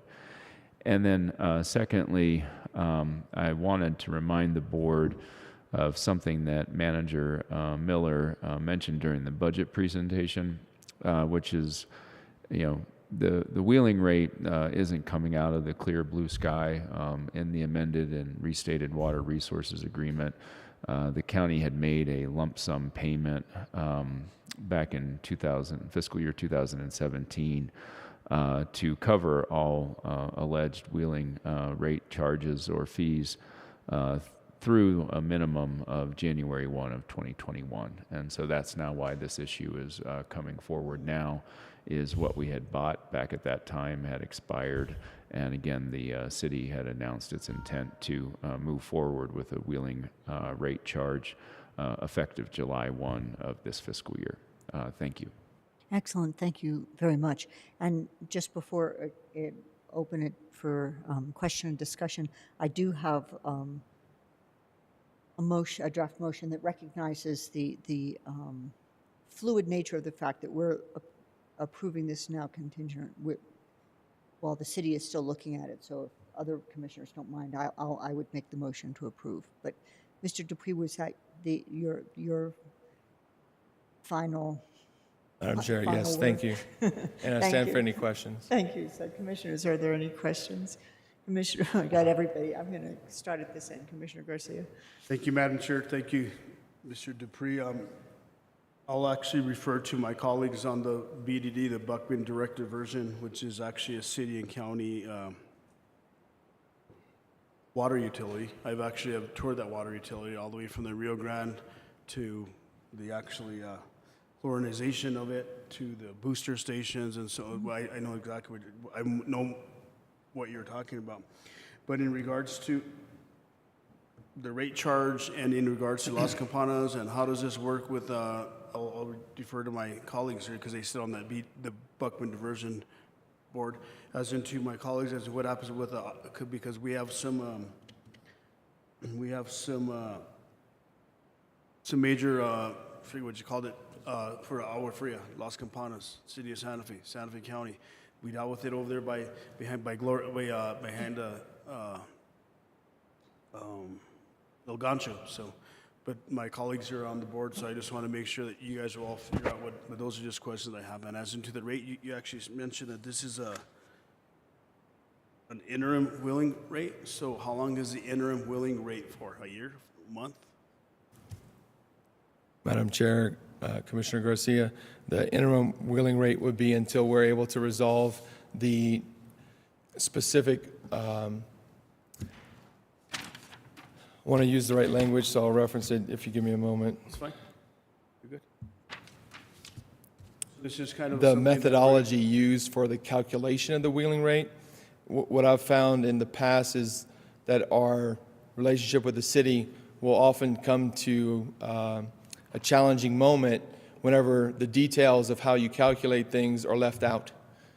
And we can disagree on them, and then it causes problems. So to the extent that the city is willing to work with us on those, which I greatly applaud and appreciate, we should put in the effort now to document that and avoid that problem for people in the future. Thank you, Madam Chair. Thank you, Mr. Dupree. I just, once again, I'll leave it up to my colleagues, but, keep in mind, we have some major, we have Las Campanas that we actually wheel water through to, and then we have Agua Fria we wheel water through, behind El Gancho that we wheel water through, and we're going to start talking with El Dorado that we wheel water through, and to Cañosito. So in the larger picture of it, we just need to just keep that, you get it, keep that in mind. And I'm sure Attorney Schaefer, as well as my colleagues here that sit on the Buckman Diversion Board, will make sure that happens. But I just want to put that on the record. Thank you. Thank you, Commissioner. Commissioner Hughes? Thank you, Madam Chair, and thank you, Mr. Dupuy. This is a great agreement. Thanks for all the work you put into it. And I just had a really simple question. Are we still planning to build our own pipe around the city so we don't need to wheel through the city? Madam Chair, Commissioner Garcia, that is correct. That project is underway.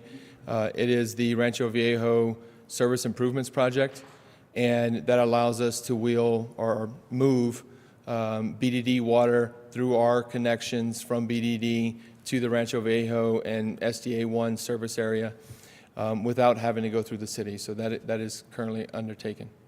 Okay, thank you. That's all for me, Madam Thank you, Chair. Commissioner Hughes. Commissioner Hanson? Thank you, Madam Chair and John Dupuy. Thank you for all your work on this.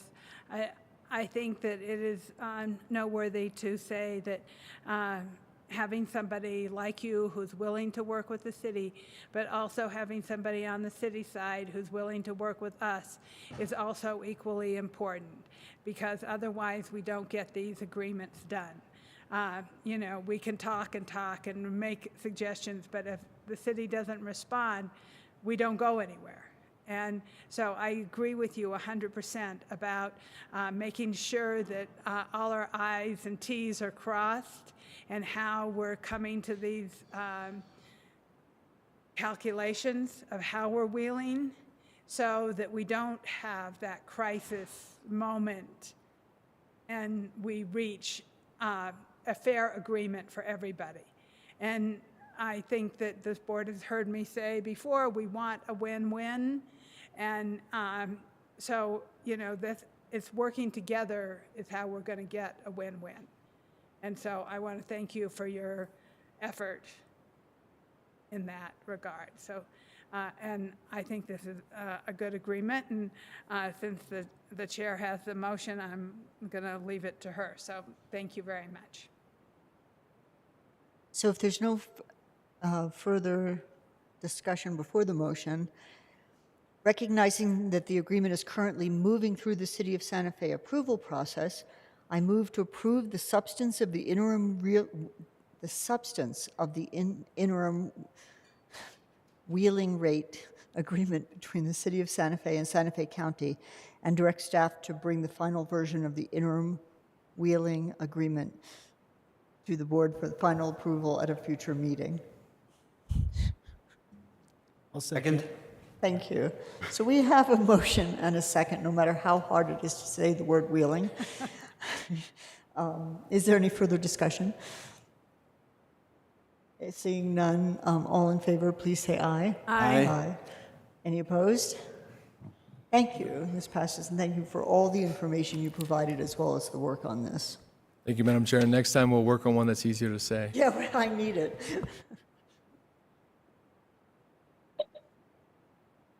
And I don't even need a resolution number for that. That takes us to item 6I, which is a requesting authorization to publish title and general summary of ordinance enacting a Santa Fe County Code of Conduct repealing ordinance numbers 2010-12 and 2011-9. So I think we have a presentation by the Vice Chair of the Ethics Board, Rosie Rosenbaum. Is he online? Yes, ma'am. Hi, how are you? Okay. Shall I take it away? Yes, please take it away, or bring it Okay. forward. Good afternoon, Madam whichever. Chair and Commissioners.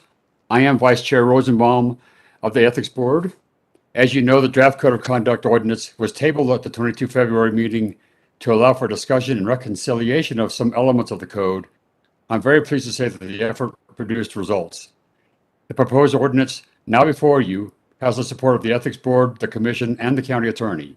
This ordinance is the product of the dedicated effort of many over the last decade or so, and I would like to commend everyone who's been involved for their participation and commitment.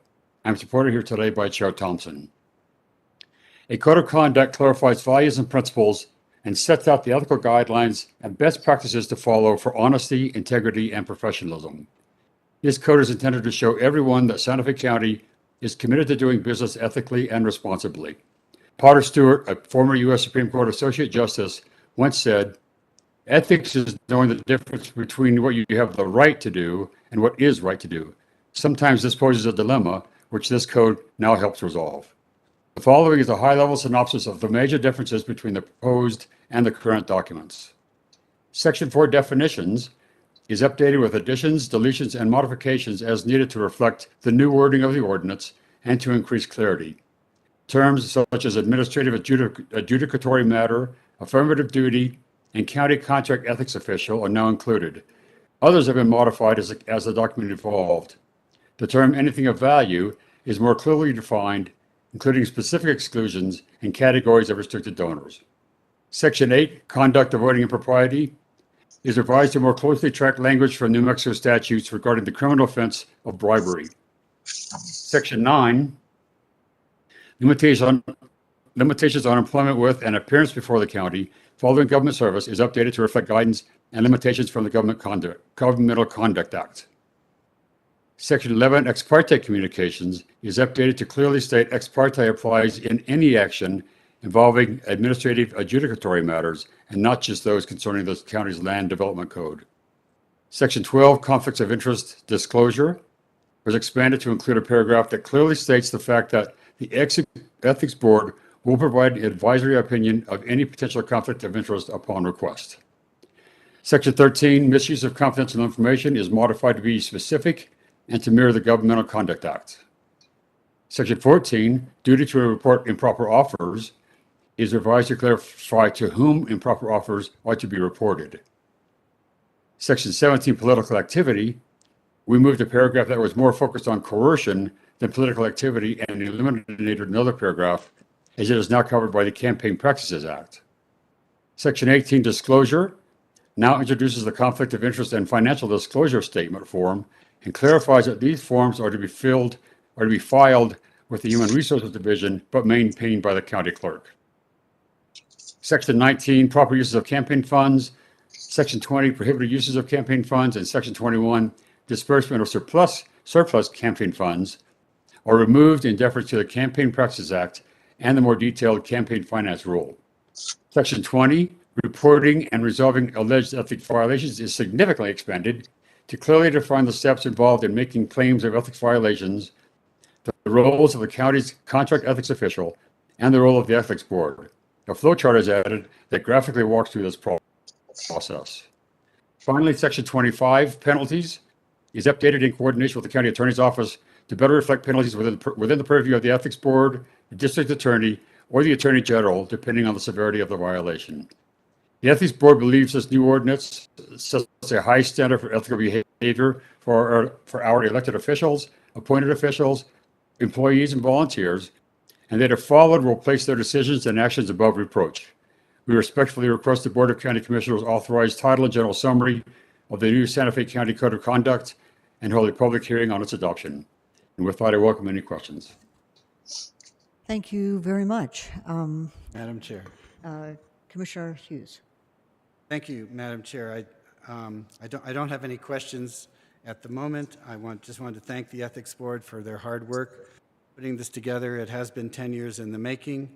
A year and a half ago, when I first came on the board, I had a question for the Ethics Board, and they answered it very well, and then they asked me to help get some of these necessary modernizations through the process. It's been a much longer process than I envisioned. I'm learning how long it takes to do an ordinance, which is good education for me. But I think that we now have a really, really good ordinance, and one we should be proud of when we pass it, but certainly want to bring it forward to public hearing. I think this makes a number of really important changes. It makes it much clearer how and when to report an ethics violation and what to do, who to report to. And I just want to say, I think it's just really important that people have trust in government, that they know that the funds are being appropriated free of any kind of corruption, and these are things that will make our jobs easier going forward and make us much better public servants and make us able to respond to the needs of our constituents in a much better way. So with that, I would like to make a motion, if that's okay. We can do it at any time, but I have other people who want to speak also. Okay. Well, I'll wait to make my motion then. Thank you.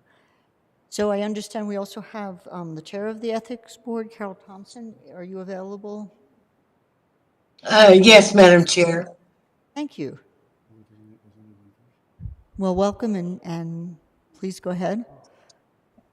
Oh, I just wanted to take a moment to honor the work of my fellow board members in strengthening the code of conduct and working closely and in good faith with the county staff and the county commissioners to come up with a joint recommendation for public review. As Commissioner Hughes indicated, it's been a long time coming. We should all be very proud at how we have come to this collectively.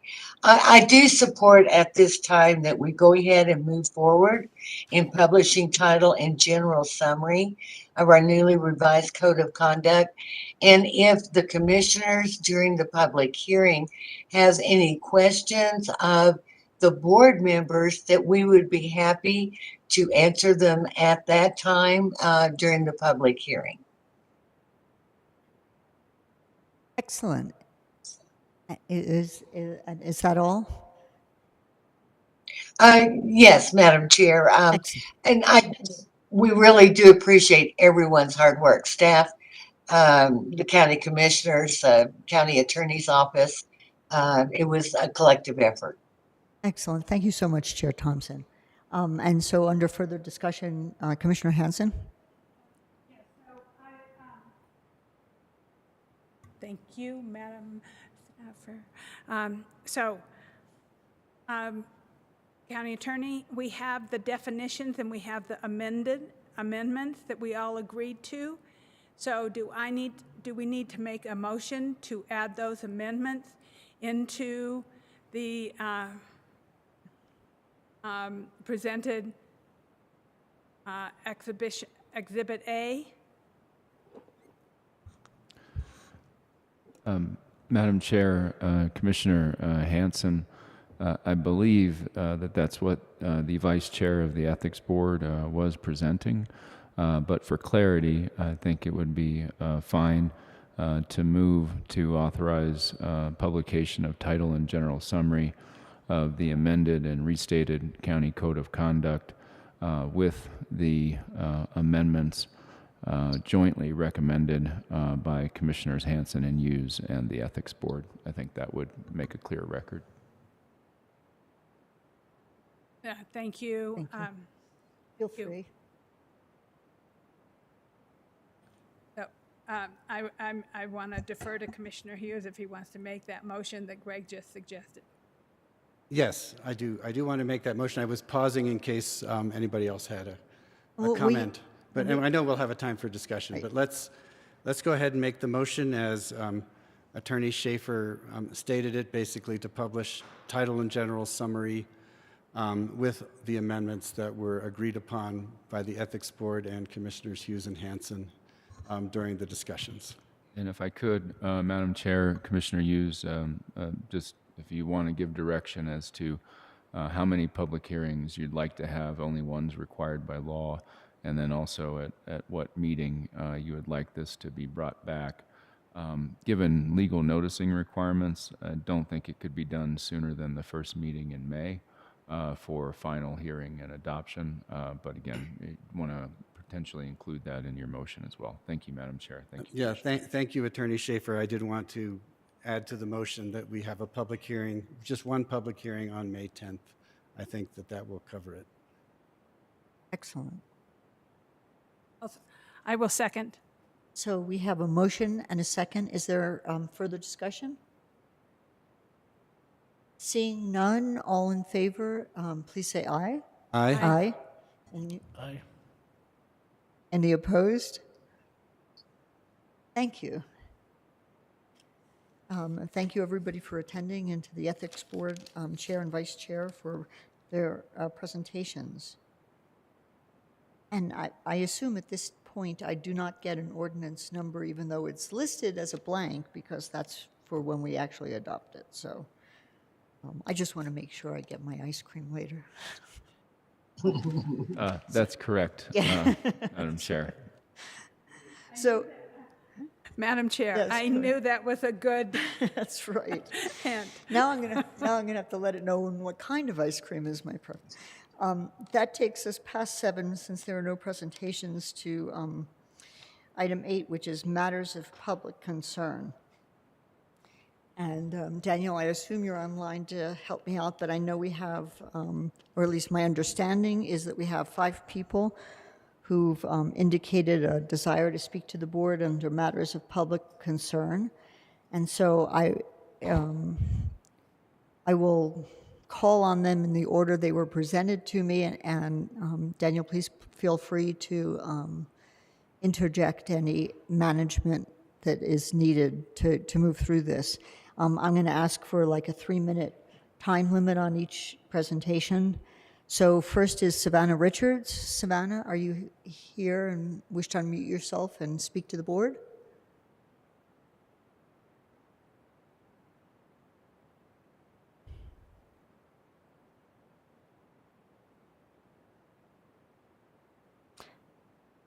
Is Savannah Richards with us to make comment at this time? Madam Chair, I do not see Savannah Richards on the WebEx. Okay, I will move to the next person, and if you see Savannah come on, please give me a heads up. Joe Sheps, are you with us?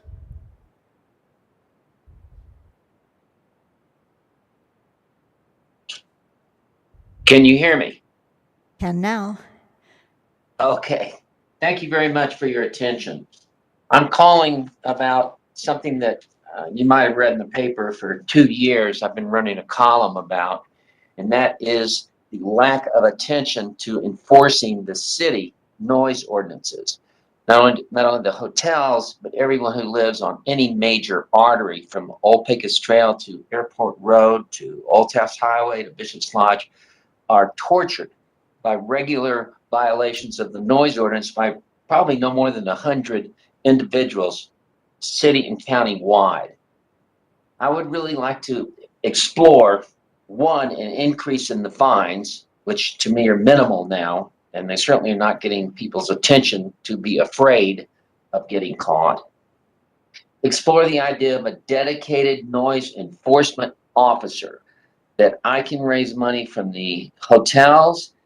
I would hopefully see an amendment to the lodger's tax rules and regs to allow a small portion of money to go towards a dedicated officer in the county whose sole job is to nail these people, so to speak, identify them, and give them some, begin to give severe penalties, so that by the second offense, it could be as high as $1,000.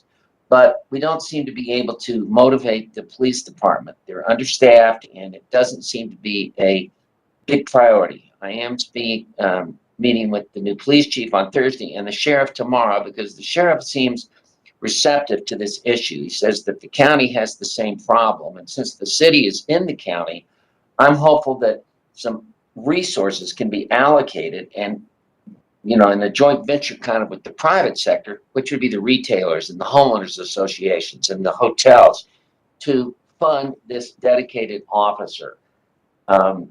It's just out of control, in my opinion. And whether it's the people that work for us at the hotel, live on Airport Road, or our guests who stay in our hotels, who continually write reviews about the noise issue, we're running the risk of destroying so much of the historical value of town, which was quiet, peace and quiet, and the special qualities that made us, the city, different. So I'm really imploring the county, to focus on this and lend a hand, if you can, within the city limits, because I just cannot seem to get Mayor Weber motivated that it's a serious issue. I know he believes Midtown's very important, but I think the people in this community are suffering from this noise pollution, stress-wise, personal health-wise, nervous-wise, and there's tons of studies reinforcing this. So that's my comments. Thank you very much. Thank you, Mr. Sheps. Appreciate your comments. Is Joanna Garcia available to make comment? Yes, Madam Chair, this is Joanna Garcia. I'm here today. I object to Resolution 2020-55. That's the disposal of the South Meadows Open Space Parkland.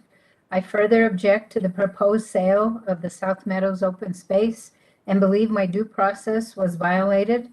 Further, I propose that the South Meadows Open Space Parkland should immediately be restored to parkland, to open space parkland in perpetuity.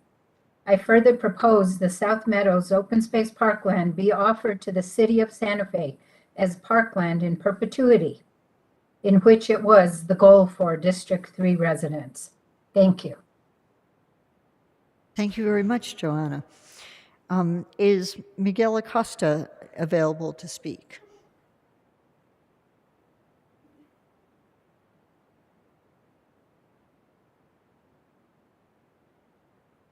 Once again, is Miguel Acosta online? And if you are, can you unmute so you can make your comments to the board? Madam Chair, I'm not seeing Miguel Acosta online. However, there are a couple of phone-in users. If they hit *6 on the phone, they should be able to unmute themselves. Okay, Miguel, are you on the phone? Can you hit *6 to unmute yourself if you're only here on phone?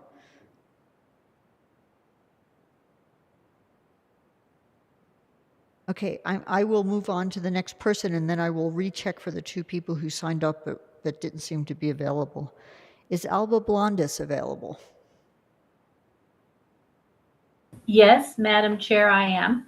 Welcome. Go ahead and make your comments to us. Certainly, Madam Chair, commissioners, pardon me there, a phone call came in. I would like to speak to my concern as a resident of District 3, as well as the chair of the Southwest Santa Fe Advocates, in regards to preservation of parkland, and specifically with the issue that has been fomenting for a while with South Meadows. I think that it's very important to preserve a designated parkland that was designated in perpetuity over 20 years ago for District 3. District 3 in the city has the least parkland and open space of any of the 4 city districts, while supporting the highest population of families with children. The postponement of a decision by the City Planning Commission, to me, indicates that at the administrative level of the city, they're not comfortable with the current proposal by a developer. And for this transaction between the county and a developer to occur, a precedent has to be set with recoding parkland to high density, and that has never before been done by the city of Santa Fe, and I believe it sets a very dangerous precedent. District 3 has at present one large 55-acre park, which is on the opposite end of the district from the parkland on South Meadows, there is not public transportation. So anyone wanting to access Swan Park would need a private vehicle because currently we do not have bus service to that park. And finally, while this has been labeled cleverly by a developer as a movement against affordable housing, it has never been so. District 3 houses the majority of affordable housing in the city of Santa Fe. We are very amenable to affordable housing. We are excited about the phase 3 of the Tierra Contenta build out. And there is also an apartment complex that is soon to, I believe, be approved and built at the corner of Agua Fria and Airport Road, some 224 apartments. We're very concerned about affordability in this district, but we are also very concerned about our parklands. So I thank you very much for your time, and I encourage you as the county to reconsider offering this parkland in perpetuity to the city of Santa Fe. Thank you. Thank you very much for your comments. So, Daniel, with your facilitation, do you see Savannah Richards, who had signed up to speak? Madam Chair, I do not see Savannah Richards nor Miguel Acosta online. Okay, so are either Savannah or Miguel on the phone? And if you are, could you hit *6 to unmute yourselves?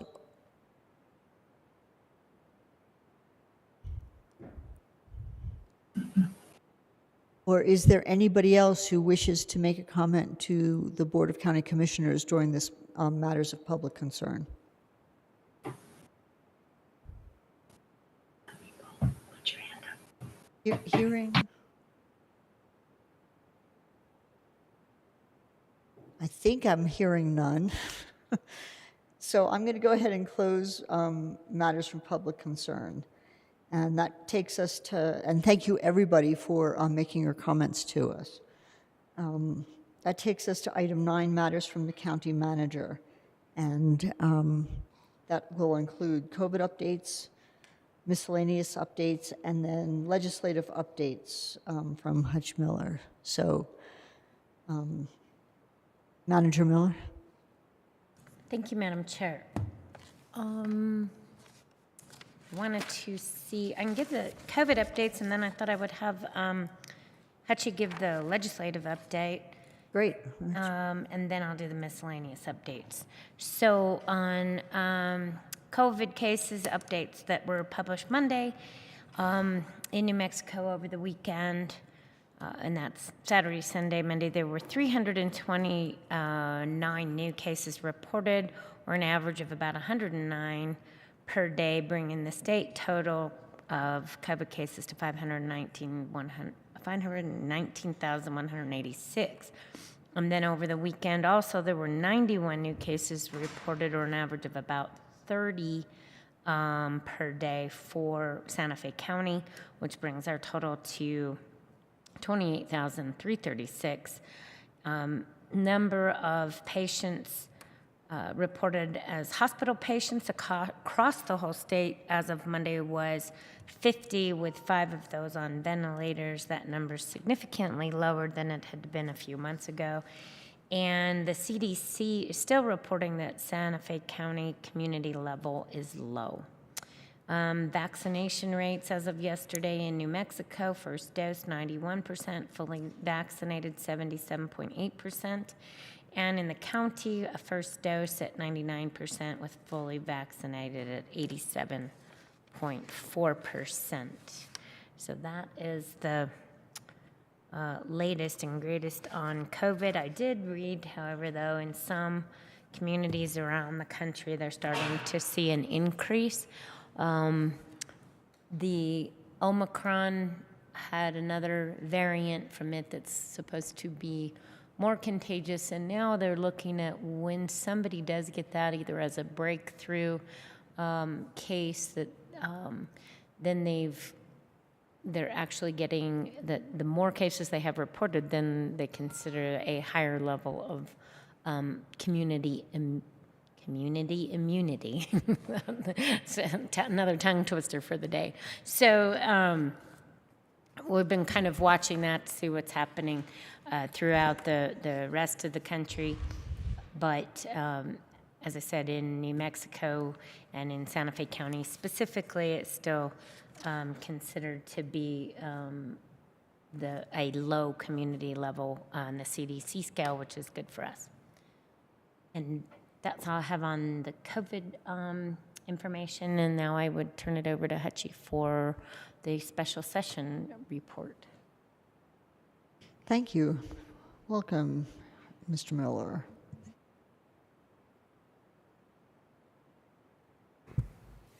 Good afternoon, Madam Chair, Commissioners. I think I can go over this rather briefly. This is just an update from the special session last Tuesday. And they were considering two bills. One was a rebate for economic relief to residents in the state. And the second one was basically the reconsideration of the regular session Senate Bill 48, which contained statewide projects in the amount of $50 million. And so what's happened since then is that the governor did sign into law on Friday, April 8th, both of these bills. So they have been passed and they are in law now. And I can just briefly summarize the two different bills. The economic relief bill was Senate Bill 1, and it contained in it a tax rebate for single filers of up to, or a total amount of $500 broken down into $250 payments, one in June of this year and the second in August of this year. And for joint filers, there will be two $500 payments for a total of $1,000 also in June and August. And the second component of that House Bill 2 is that there is $20 million set aside for income tax filers, and so that would include undocumented residents and low-income seniors and any others over 18 who do not file a state income tax return. And that did contain an emergency clause, so that does go into effect, or that did go into effect Friday once it was signed. The second item was the Senate Bill 1, and happily to report that all of the items that were originally included in Senate Bill 48 remained within this new special session bill. And so all those items that were slated to be funded for county projects did remain within the bill at the original amount. So nothing had changed there for the county. Going back to House Bill 2, the specifics of the rebate for income tax filers are pretty much set, and that it is a rebate that you will get once you do your 2021 returns. You become eligible for that rebate. The process for the non-filers, which goes through the State Human Services Department, are yet to be determined.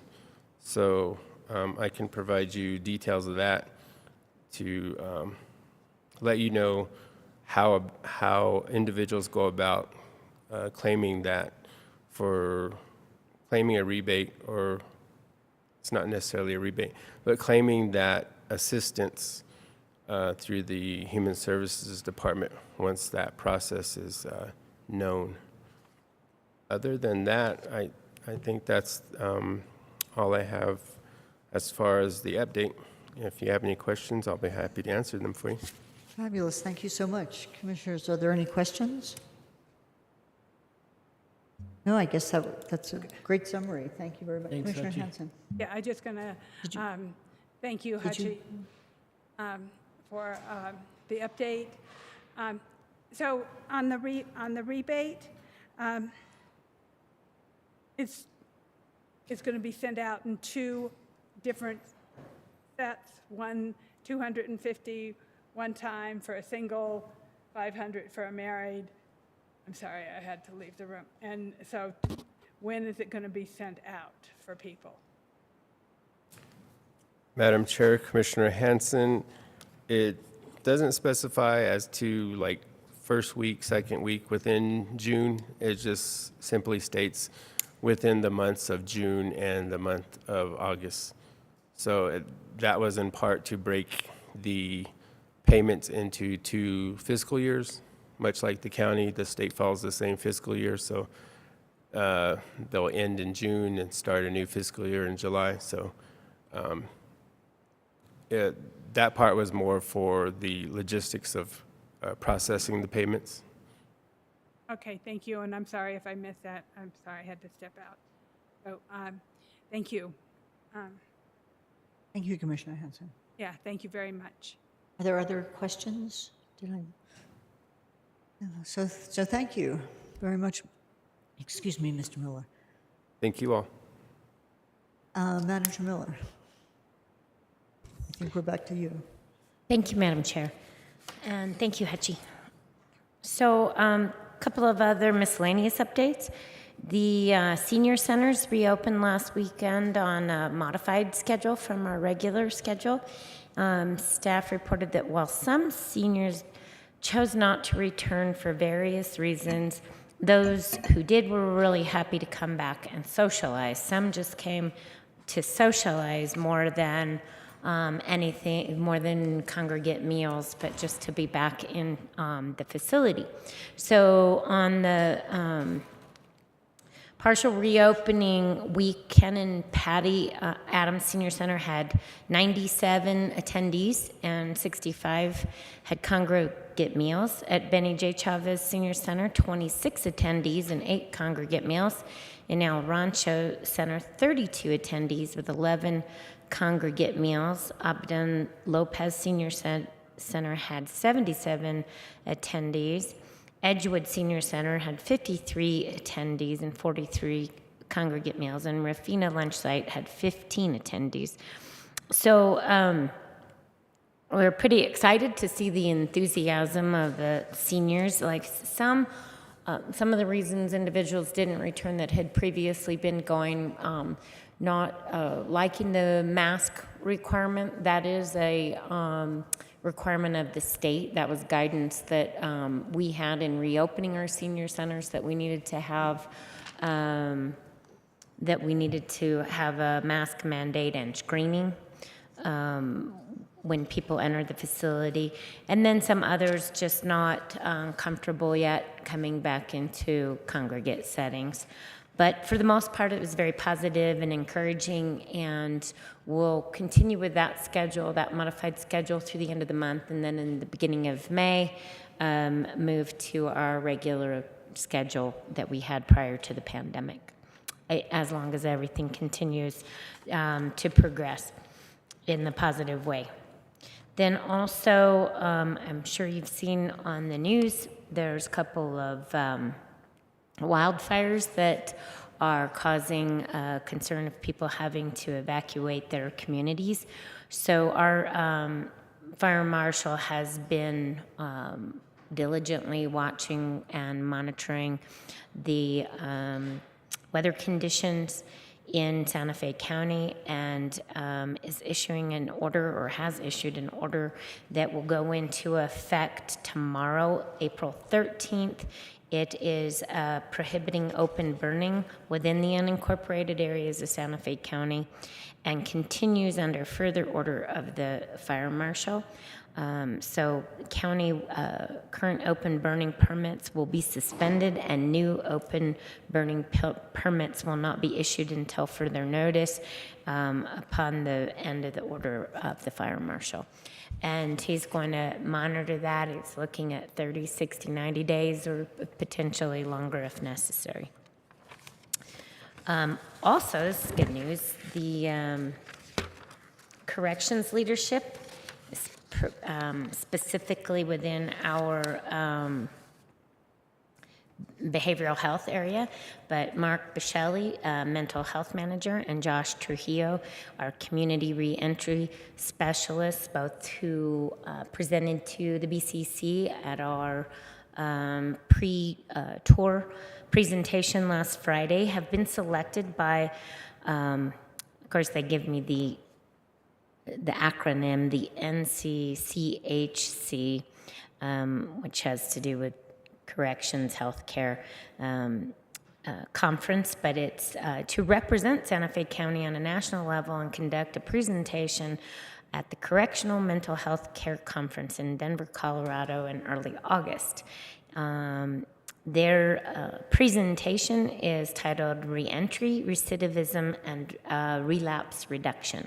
So they're very excited. They submitted to be speakers, and they will lead a conversation and a roundtable discussion on those issues and then what we've been doing in Santa Fe County. Also, earlier today, we had our first budget study session, a couple of hours just introducing to the board those issues that will be our challenges for the 2023 budget. We have scheduled the second study session for Tuesday, April 26th at 11 a.m. So we're going to try to get still 2 hours. Hopefully we'll be able to give you a little break. We will have lunch because then we also go into housing and then our regular BCC meeting. Although I did talk to Jordan and Joseph, they don't have a lot of action items on the housing meeting, so we also may be able to have a shorter housing meeting in order to give you all a break. But then we're also proposing a possible meeting on May 24th. We'll still have, after the April 26th meeting, we'll have a May 10th regularly scheduled board meeting. I was not planning to do another budget study session. We may have some updates during the regular board meeting. And if it's not ready to go for a vote for approval for the interim budget, we would respectfully request doing it on May 24th, since the May 31st is the day after a holiday and is the last day that we can get the May 31st is the last day that the board could approve an interim budget, but we'd have to turn around and have it submitted the very next day. The deadline to DFA for the interim budget is June 1st. Now, the final budget, which frequently what we've done is if we have any decisions that can't be made in the interim budget because either we need more information or the board wants to see additional alternatives, then we have left those, we've left room in the budget for those things, and we've come back in June, discussed those items with the board, and then added them to the final budget. So just giving you kind of a lay of the process of how it will work over the next 2 to 3 months to get the final budget submitted to DFA, hopefully by the end of June, but at no later than the end of July. Then also we're proposing to schedule a ribbon cutting ceremony for this building, the John Gomim Courthouse. This building was officially completed in late August 2020, and staff started moving back into the building in early September 2020. But due to COVID, we continue to work remote work schedules from home. And now most of the staff are back in the office at least 50% of the time, if not more. And we're in the process of negotiating with the union, AFSCME union, different requirements relative to screening at the doors and also a more permanent remote work policy. So we believe we'll have that finished and that we would be able to hold a official ribbon cutting at this building at the end of the month or early May. And so we're proposing, and I wanted to check commissioners' availability for Thursday, May 5th, from 11 to 2 p.m.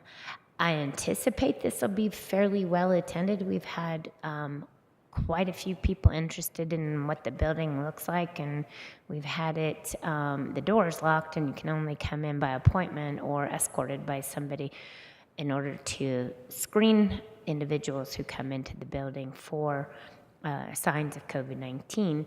We're hoping this would actually be an opportunity to open the doors for the public, even if we still have screening for that event. But so I was just checking to see if you have availability on May 5th between 11 and 2. Madam Chair, So, yes, Commissioner Hanson? that works for me. Commissioner Hughes? It works for me except for a 12 to 1 meeting. Do we need to be there the whole time or just part of it? No, usually we have kind of the ceremonies of introducing the architects and the construction contractors and the project management team and all of that. And then after that's done, that usually takes about an hour. And then after that's done, people just kind of go through, tour the building and see things. I don't anticipate having a formal part of the meeting lasting more than an hour. That would be somewhat lengthy if we did. Yeah, so that'll work for me, and I might even get out of this other meeting depending how much fun I'm having here.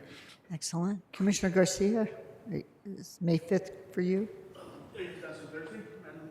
Yes, it's a Thursday. Thursday between 11 and 2. Are we going to decorate it like Cinco de Mayo since it's... It's I know. Everybody wear your... Commissioner Roybal, are you good on that day? Yeah, I'll make it work. Yeah, so I'd I'm be good sure on- to find some mariachis. How's that? If we can. No. So May 5th is good for me, but just so you know, May 24th is the first of a 2-day EPA workshop I'm facilitating. So that workshop is until 2 p.m. because it's 4 p.m. on the East Coast. So that's on Tuesday and Wednesday? Are the 2 days I cannot, it would be very difficult to do it. So would the commission be available May 6th? No. May 26th.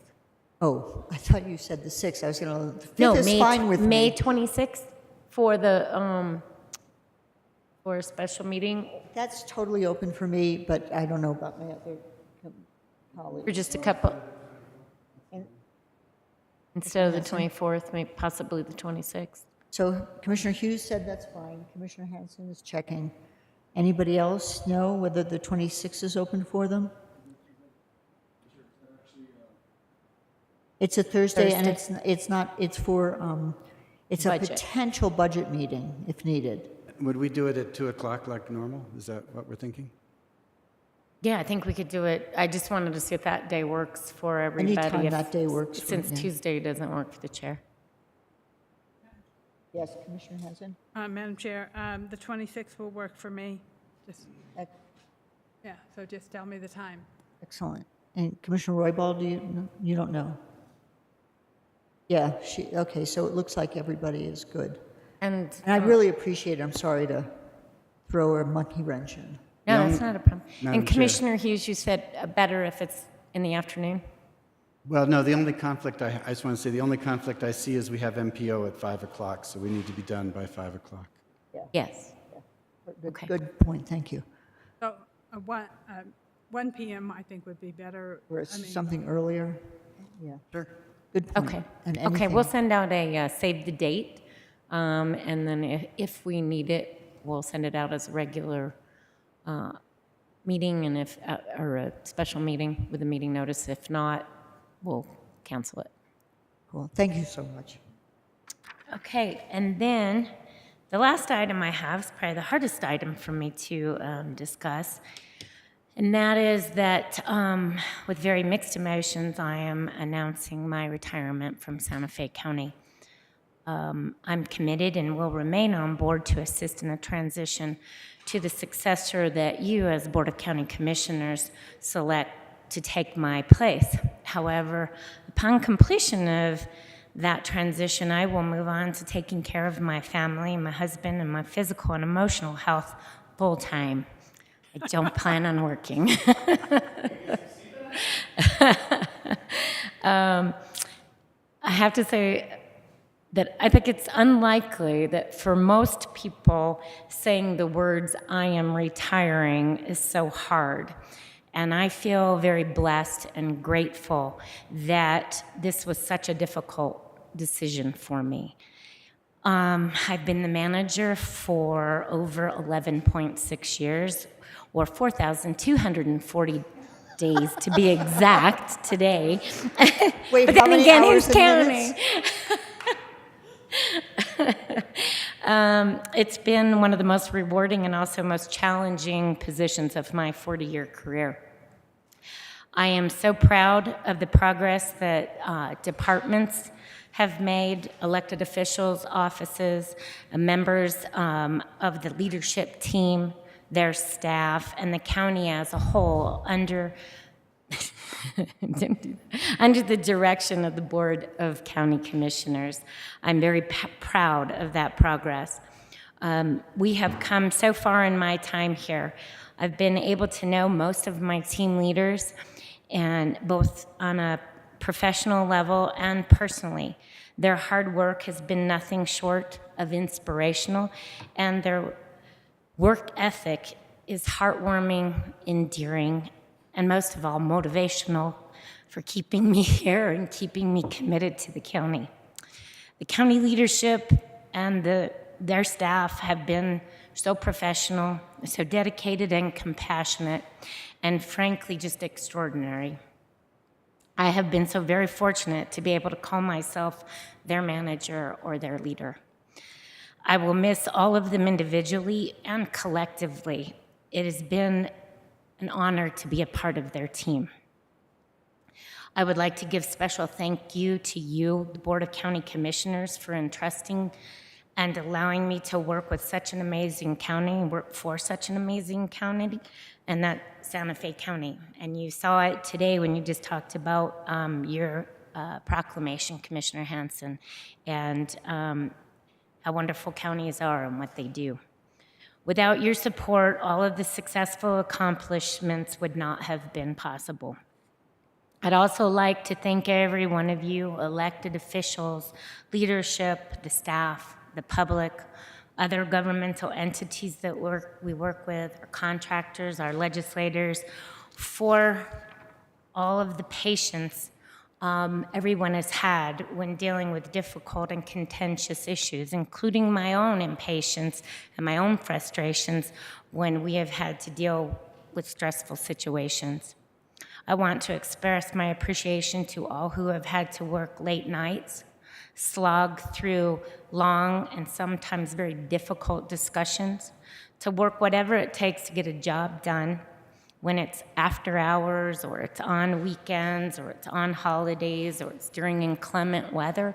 And frankly, when individuals have had their own personal challenges with their own personal health issues or family issues or other pressing things that make it difficult for them to balance their personal life and their work life, they still come through and always complete the county mission. I can't say how much I recognize that that's what county employees, county elected officials, county staff, county leaders do, and I will miss that. That professionalism and commitment has made my role as a manager rewarding and making this job one of the most difficult jobs to leave. I am truly honored to have worked as part of this team and know that Santa Fe County exemplifies excellence. And I thank you from the bottom of my heart for the 11 plus years you've given me to be the manager. Thank you. Well, now that you've cried, I can't speak because I'm going to cry. So I imagine people are going to want to say things, but before we start, we're going to probably have to arrange a bigger forum to say lots of things to you, including pictures and videos and roasts. Commissioner Hanson. Congratulations, Manager Miller. It makes me very sad to know that you're leaving. I know you will be here through the transition, and I do think that if we're doing ribbon cutting and opening of this building on May 4th, it would be an auspicious time to also honor Catherine with proclamation or with a resolution or something of that nature. I wanted to include you in the county government proclamation today because, I knew you were leaving, and I felt like it was really important to recognize all your contributions that you have given to us, to the county, and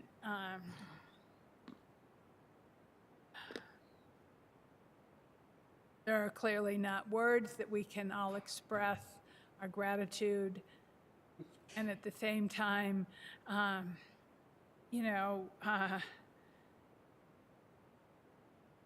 joy for you and the transition that you have chosen to make. Because I think it is respectful that we also recognize your desire after a 40-year career and a long time at city and county government and state government, not city, but county and state government, and all that you've given to everybody. And I know that many people will be very surprised and I guess shocked by the fact that you're leaving, but at the same time, we're lucky we had you for the time that we did, so thank you. Thank you, Commissioner Hanson. Are you on? Commissioner Hughes? Thank you. And Catherine, we've known each other for 20 years, and all the way from the New Mexico Housing Trust Fund and the state tax credit that you helped shepherd through the legislature and your work at MFA and DFA. I won't go on quite as long as Commissioner Hanson because men aren't supposed to cry. So, but I was just wondering, do we get to vote on this? Do we have to accept it? No, I am sure you have well earned your retirement, and look forward to working with you in and seeing what your new adventures are. Thank you. No, but there's always kidnapping, but then we'd have to get her ice cream also. Are there other commissioners? Commissioner Roybal? Thank you, Madam Chair. And I just want to say that, I guess it's time for you to do what you want to do instead of what you have to do. And, I just wish you, the very best. I want to say that Santa Fe County is a better place because of your leadership. And it's been my honor to serve with you, to serve the constituents of Santa Fe County. And I know that I'm sure you're going to be doing other things still and just having fun. And, I think that, I can't thank you enough for the leadership that you brought to Santa Fe County and the time that I've served with you. So it's been an honor, like I said, and we hate to see you go, and we wish we could change your mind, but we know that it's something that you've decided, and we just wish you the very best. So thank you for everything.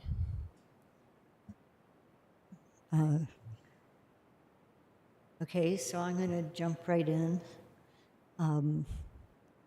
Everybody said said it very well.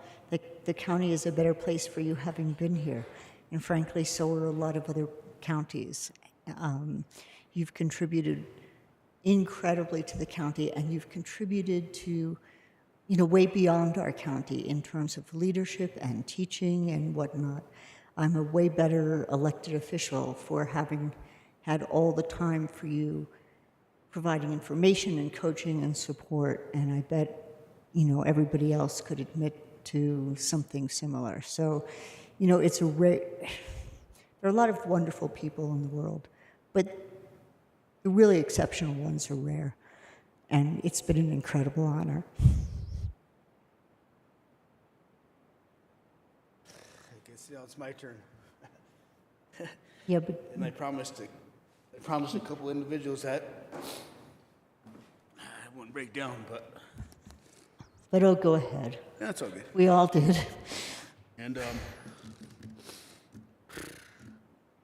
anywhere from Karen being here many, many years ago to that mural that wasn't there on the back of our wall here since 1995 when I met Catherine Miller. She was actually our procurement director, and then she became our finance director, and then she actually moved to the Mortgage Finance Authority. She did that for several years, and then she actually became Department of Finance and Administration Secretary, and she did a very excellent job. And one thing about Catherine is Karen's been here for many years as well. We worked here for under several managers, Domingo, Sal Montoya, Roman. We've been through several elected officials, you know that. Karen's been here through the whole time with us, and like I said, that mural on the wall back there wasn't even painted up there. And one thing that I respect with Catherine, whenever I used to do legislative items through when I was a staff for the county, she would always open her door as DFA secretary on a Saturday morning or a Sunday morning, and I would knock on her window. She'd be out, "What? Come in." And this on a Saturday morning because she's placed many, many hours as a civil servant for local government and state government. And I'm going to be strong because I told a couple of people, they said it's her day.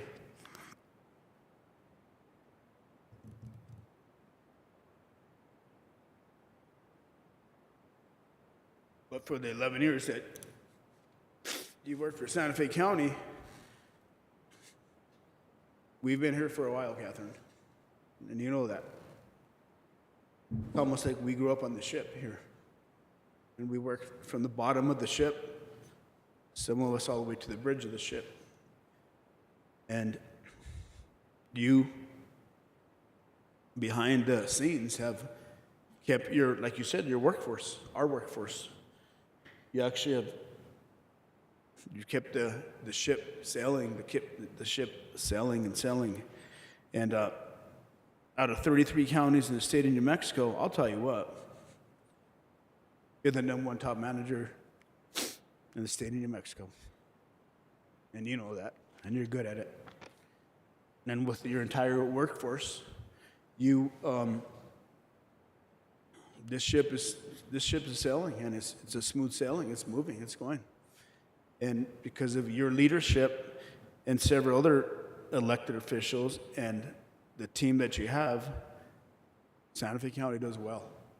And you know that as a Department of Finance and Administration Secretary. And when I used to see you there at the Roundhouse, as when you worked for Governor Richardson, and whether it was, you know, all this Ben Lohan, those guys, the governor said, go talk to them. And you did. You said, "Governor, give me a chance. Give me a chance." And he gave you a chance, and you did very well. Because you understand, like we talked about the other day, as into the GRT tax, this tax is for this tax is for this tax is for this, all these different taxes, because you think 5-7 years ahead of the game. You're like on the other side of the mountain, but camp's over here. And you know you know this business very well. And you know this business very well. And you know what this tax is for, how this tax works, what this tax is for, why this tax works, why we did this tax, why we did this tax. It's almost like some of the representatives that ran the budget over there, you know, those guys, those gentlemen and lady. But do you understand this process, local government, like, you get it, Catherine. And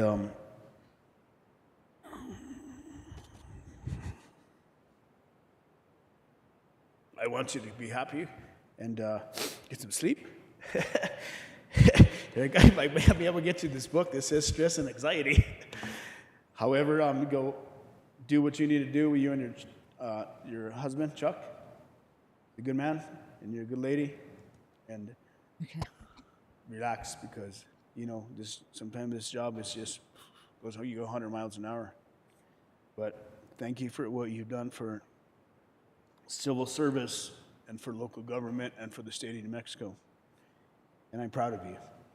As my friend, since 1995, you know what happened here back in 1995, but I'm proud of you. And it just kind of breaks my heart, but you need to take care of yourself and do what you need to do. And thank you for what you've done for this government. Thank you, Catherine. Thank you, Madam Chair. Thank you, Commissioners. Thank you, Commissioners. Appreciate all your comments. Well, We're this not is, done, Madam Chair. Yeah. We haven't, we're not done with our recognition of you, for sure. But it is on hold, right, until the next opportunity, which we will not miss or make light of or something like that. So, rats, was made to be a hard one to do, and it's a hard one to move off of. But that takes us to item 10, which is matters from county commissioners and other elected officials. So I'll start with A, which is from commissioners. Should I start down with Commissioner Hanson? thank you. Yeah, it is for sure.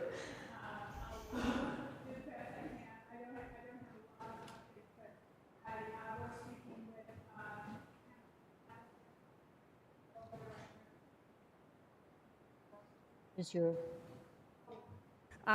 Sorry, I would say this is a little bit of a hard transition, but I will make it work. Yesterday, I was speaking with Pamela Mathis, who is the Taos Field Officer for BLM, and they have just issued a vandalism investigation for the La Cienega petroglyphs. The FBI is offering a reward of up to $5,000 for information leading directly to the successful prosecution of the persons responsible for the vandalism committed at the La Cienega petroglyphs in Santa Fe, New Mexico. Details on or about January 19th, 2022, spray-painted graffiti was discovered on the petroglyphs located on property managed by the Bureau of Land Management. Most of the petroglyphs date between the 13th and 17th century. The FBI and the Bureau of Land Management are investigating. If you have any information in this case, please contact your local FBI office, the nearest American embassy or consulate, or you can submit a tip online at fbi.gov. And this was issued by the the Albuquerque field office. So I wanted to let people know that was now being, the FBI is working on that also. There is also a federal notice that has been submitted, and it has gone through all the state offices for the shooting ranges that are being proposed in Santa Fe County. And it is now at the BLM headquarters in Washington, D.C., and we are waiting for them to clear this so that we can go out for the NEPA process. There are a number of maps that they have shared with everyone, and you can contact my office here at the county. If you want a copy of their newsletter, I will be attaching it to my newsletter that I will be sending out, so that it gives you an update about it, update about the shooting ranges. And I think that's really the main thing that I have to speak about today. So thank you, Madam Chair. Thank you. Commissioner Hanson. Commissioner Hughes? Thank you, Madam Chair. Just a couple of thank yous and announcements. First, I wanted to thank Jose Larrañaga and Vicky Lucero for presenting a very nice presentation online to the constituents of District 5 about the housing developments plan for that area and land use, and the general presentation about the Sustainable Land Use Development Code. It was very well received. There were good questions, and they answered them thoroughly, so I think that really helped with people's questions about some of the development going on there. Also, just if anybody's online in District 5, I want to invite, or anywhere, invite people to come May 7th for our Earth Day planting at Via Vista. And finally, we'll have another Hour with Hank public meeting on May 3rd. I'm switching to Tuesdays so that I can attend the BDD meetings. Thank you, Madam Chair. Thank you, Commissioner Hughes. Commissioner Garcia? Thank you, Madam Chair. In regards to this weekend, I actually was at Regal Park, and I attended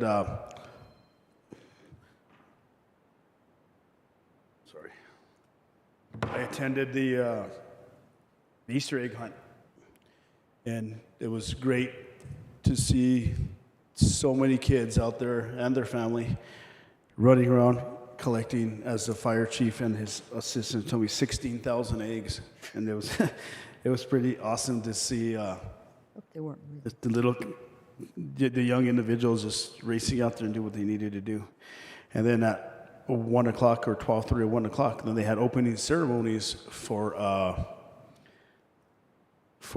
Little League and T-ball and everything else, and it was another so many children running around, little guys and little girls running around. It actually made my day. It was pretty cool. And one of the other things that they did here in the Dallas Senate area, we actually cleaned our ditch. As the commissioner talked about drought and Earth Day, it was awesome to see the Esekia getting cleaned, and whatever you needed the Esekia, because my uncle taught me a long time ago how to work that shovel. Because if you know how to work that shovel, you can do what you need to do. And my uncle taught me that when I was a young guy, how to work that shovel. But it was awesome to see that there in La Cienega that they actually, we got the ditch going, and there's water in the pond, and that was great. And also, as my colleague, Commissioner Hanson said, is in regards to the BLM stuff that is happening there in the petroglyphs area, we got to just be on top of that. Also, myself and Commissioner Hanson have been working on is in regard to the Caja del Rio with Senator Martin Heinrich and his staff, as into creating that area as into preserve area. And so that's coming forth. It's coming forward. But it just, Manager Miller, I'm going to make a motion to deny your request. But I just whenever you do civil service or you work for government, and sometimes you wake up at 2, 3, 5 in the morning, or you don't sleep because I got about this, what about this, what about this. But anyhow, thank you for your services. Appreciate you. And that's all I have, Madam Chair. Thank you. Thank you, Commissioner Garcia. Commissioner Roybal? Thank you, Madam Chair. I had a few things to talk about. We had in Chimayo, we have the Head Start out there, and that is a facility that's sort of underutilized. So we're going to be talking to the community about doing a healing garden and providing a couple other services in that area. So it'll be a community conversation, and we're looking at Friday, April 15th, 7 to noon. Also, I just want to let everybody know about the Earth Day that will be held at the Santa Cruz at the Santa Cruz housing in Espanola, and that's on April 23rd from 9 to 12. Also, I'm planning on a couple of visits to the senior centers in Santa Cruz and Chimayo next week. So I'll be out in those areas, and that's all I have. Thank you. Thank you, Commissioner Roybal. So I also wanted to just re-mention the Earth Day planting for District 4 is actually on April 30th from 9 to 12. It is happening at the Arroyo Hondo Trailhead, and that's on a Saturday. And you can sign up like all the other ones on the county website, SantaFeCountyNM.gov/Earth Day. And I wanted to mention that, Manager Miller did a great job of mentioning the fires that are out there now. And during this meeting, I got a notification from a colleague that there's a fire start in Dalton Canyon, and the row fire chief is hightailing it from town out to San Miguel County, right near the border with Santa Fe County, and so hopefully that one won't get big, but under the current conditions, extreme caution is really well advised, and hopefully this won't become scary. So thank you, Commissioner Hanson. Thank you, Madam Chair. The fires are very concerning everywhere, and the wind is really stronger than it normally is. One of the things I wanted to request, and I have requested this over the years that I have been on the commission, and it kind of goes along with Earth Day, is that we at some point get an ordinance on the regulation of pesticides and herbicides on county land. And I have brought this up many times, and we just haven't had the time to move forward. And I did mention to Commissioner Hughes that maybe we need to make a list of the ordinances we want to work on and prioritize them in some way, so that county staff has understanding, and especially legal, because that is where everything ends up. Of how we see the list of priorities that we would like to work on. So thank you, Madam Chair.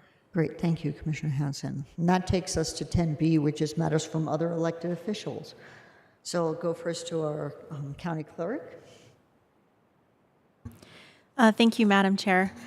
So it is beginning to be election season, and voting starts for the primary May 10th in the clerk's office for the June 7th primary election, and then expanded early voting is May 21st.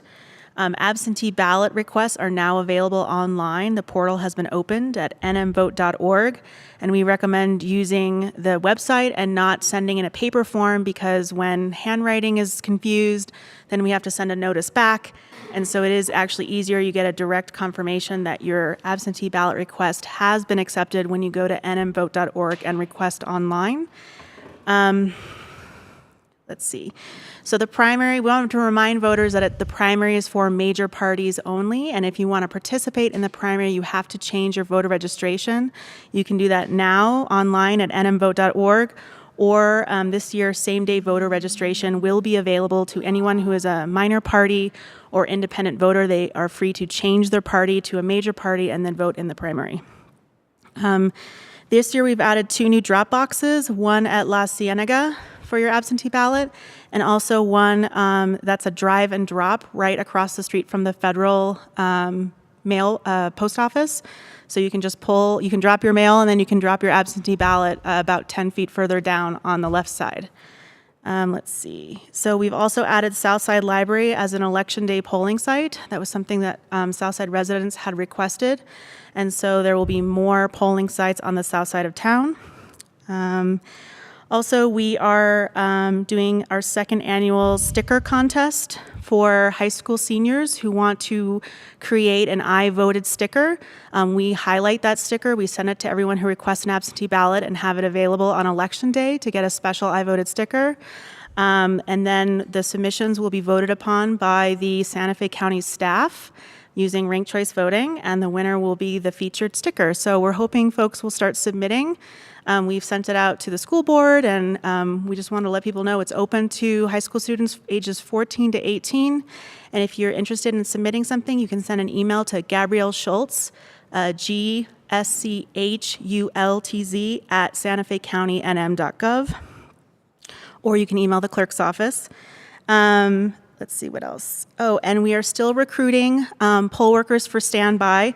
We did raise the rates this year for early voting pay, and also we're offering mileage because some of our polling sites are harder to staff. And so if you're interested in working for democracy and making sure our election happens, please email the clerk's office and we'll get you signed up for a training. Thank you very much. Excellent. Thanks very much, Madam Clerk. So are there any other elected officials online, since I don't see any in the room here, who would like to speak to their constituency during matters from other elected officials?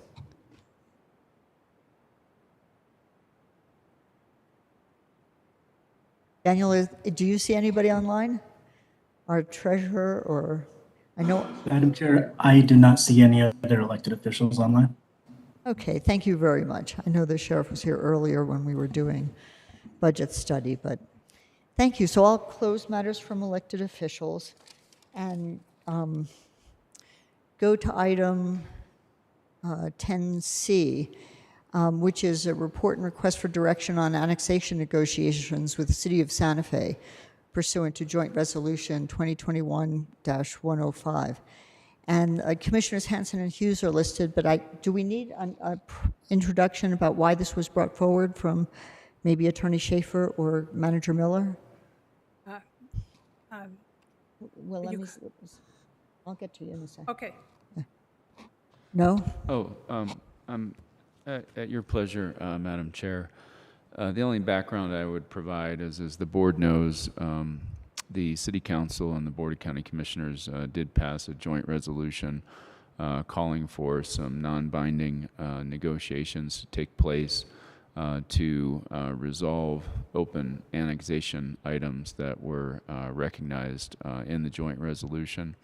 The joint resolution provides in part that by April 13th, 2022, county and city representatives shall present principles of agreement on all open annexation items to the board and city council, report that negotiations are at an impasse, or report that additional time is needed to complete the non-binding negotiations, provided, however, that neither the city nor the county is obligated to continue to participate in non-binding negotiations after April 13, 2022.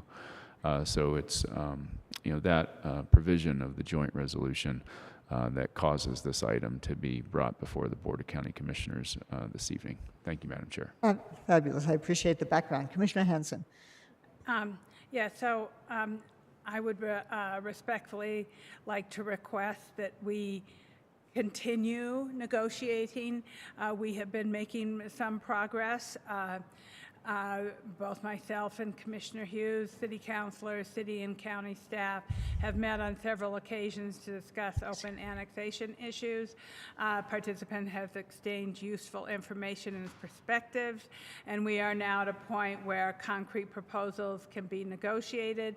Accordingly, we would respectfully request that the board authorize an additional time to complete the non-binding negotiations, and we suggested through May 31st until, and we might have to extend it further, but I think May 31st gives us another 6 weeks or more, and we would like to continue to negotiate. That sounds all the world like a motion to me. Yeah, I'm so moved. None, I'll second. Okay, fabulous. So I have a motion and a second. Further discussion? Commissioner Hughes? Well, just to confirm that I think the discussions are moving in a direction that might lead to some positive outcomes. So it's worth pursuing. That sounds good. That was my understanding, but it's good to hear. That's Is there any other questions or discussion? So I have I have a motion and a second. All in favor, please say aye. Aye. Aye. Any opposed? Good. Took care of that one. So it takes us to matters from the county attorney. Mr. Schaefer. Thank you, Madam Chair, Commissioners. First, with regard to item number 11A, at its March 29, 2022 meeting, the Board of County Commissioners went into executive session at the end of the meeting and did not reconvene an open meeting. Consequently, it was unable to include in the minutes of its March 29, 2022 meeting the statement required by the Open Meetings Act, which is that matters discussed in the closed meeting were limited only to those specified in the motion for closure. So we'd be seeking a motion to have the minutes of this meeting reflect that the matters discussed during the March 29, 2022 executive session were limited only to those specified in the motion for closure. Madam Chair, so move for items number 11A. Thank you. As the attorney mentioned. Second. So I have a motion and a second. All in favor, please say aye. Aye. Aye. Any opposed? Thank you. So back to Attorney Schaefer. Thank you, Madam Chair and Commissioners. With regard to item number 11B, we'd be looking for an executive session for purposes of discussing limited personnel matters as allowed by Section 1015(1)(h)(2) NMSA 1978, threatened or pending litigation in which Santa Fe County is or may become a participant as allowed by Section 1015(1)(h)(7) NMSA 1978, including 1, hiring of the next county manager, and 2, in re National Prescription Opiate Litigation, U.S. District Court, Northern District of Ohio, Eastern Division, case number 1:17-MD-2804. Madam Chair, I would like to make a motion to go into item 11B, executive session, as discussed by the county attorney. Thank you. Second. Thank you. So I have a motion and a second, and I will note that we will be coming back out and reconvening for a final action item after executive session. So, Madam Clerk, could I have a roll call? Yes, Madam Chair. Commissioner Anna Hansen. Commissioner Hank Hughes. Yes. Commissioner Henry Roy Ball.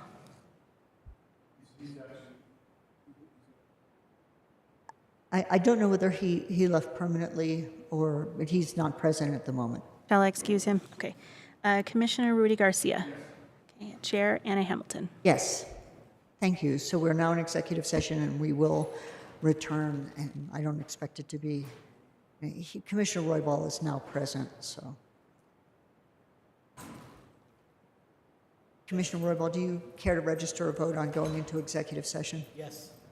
Thank you. So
Oh, we are live.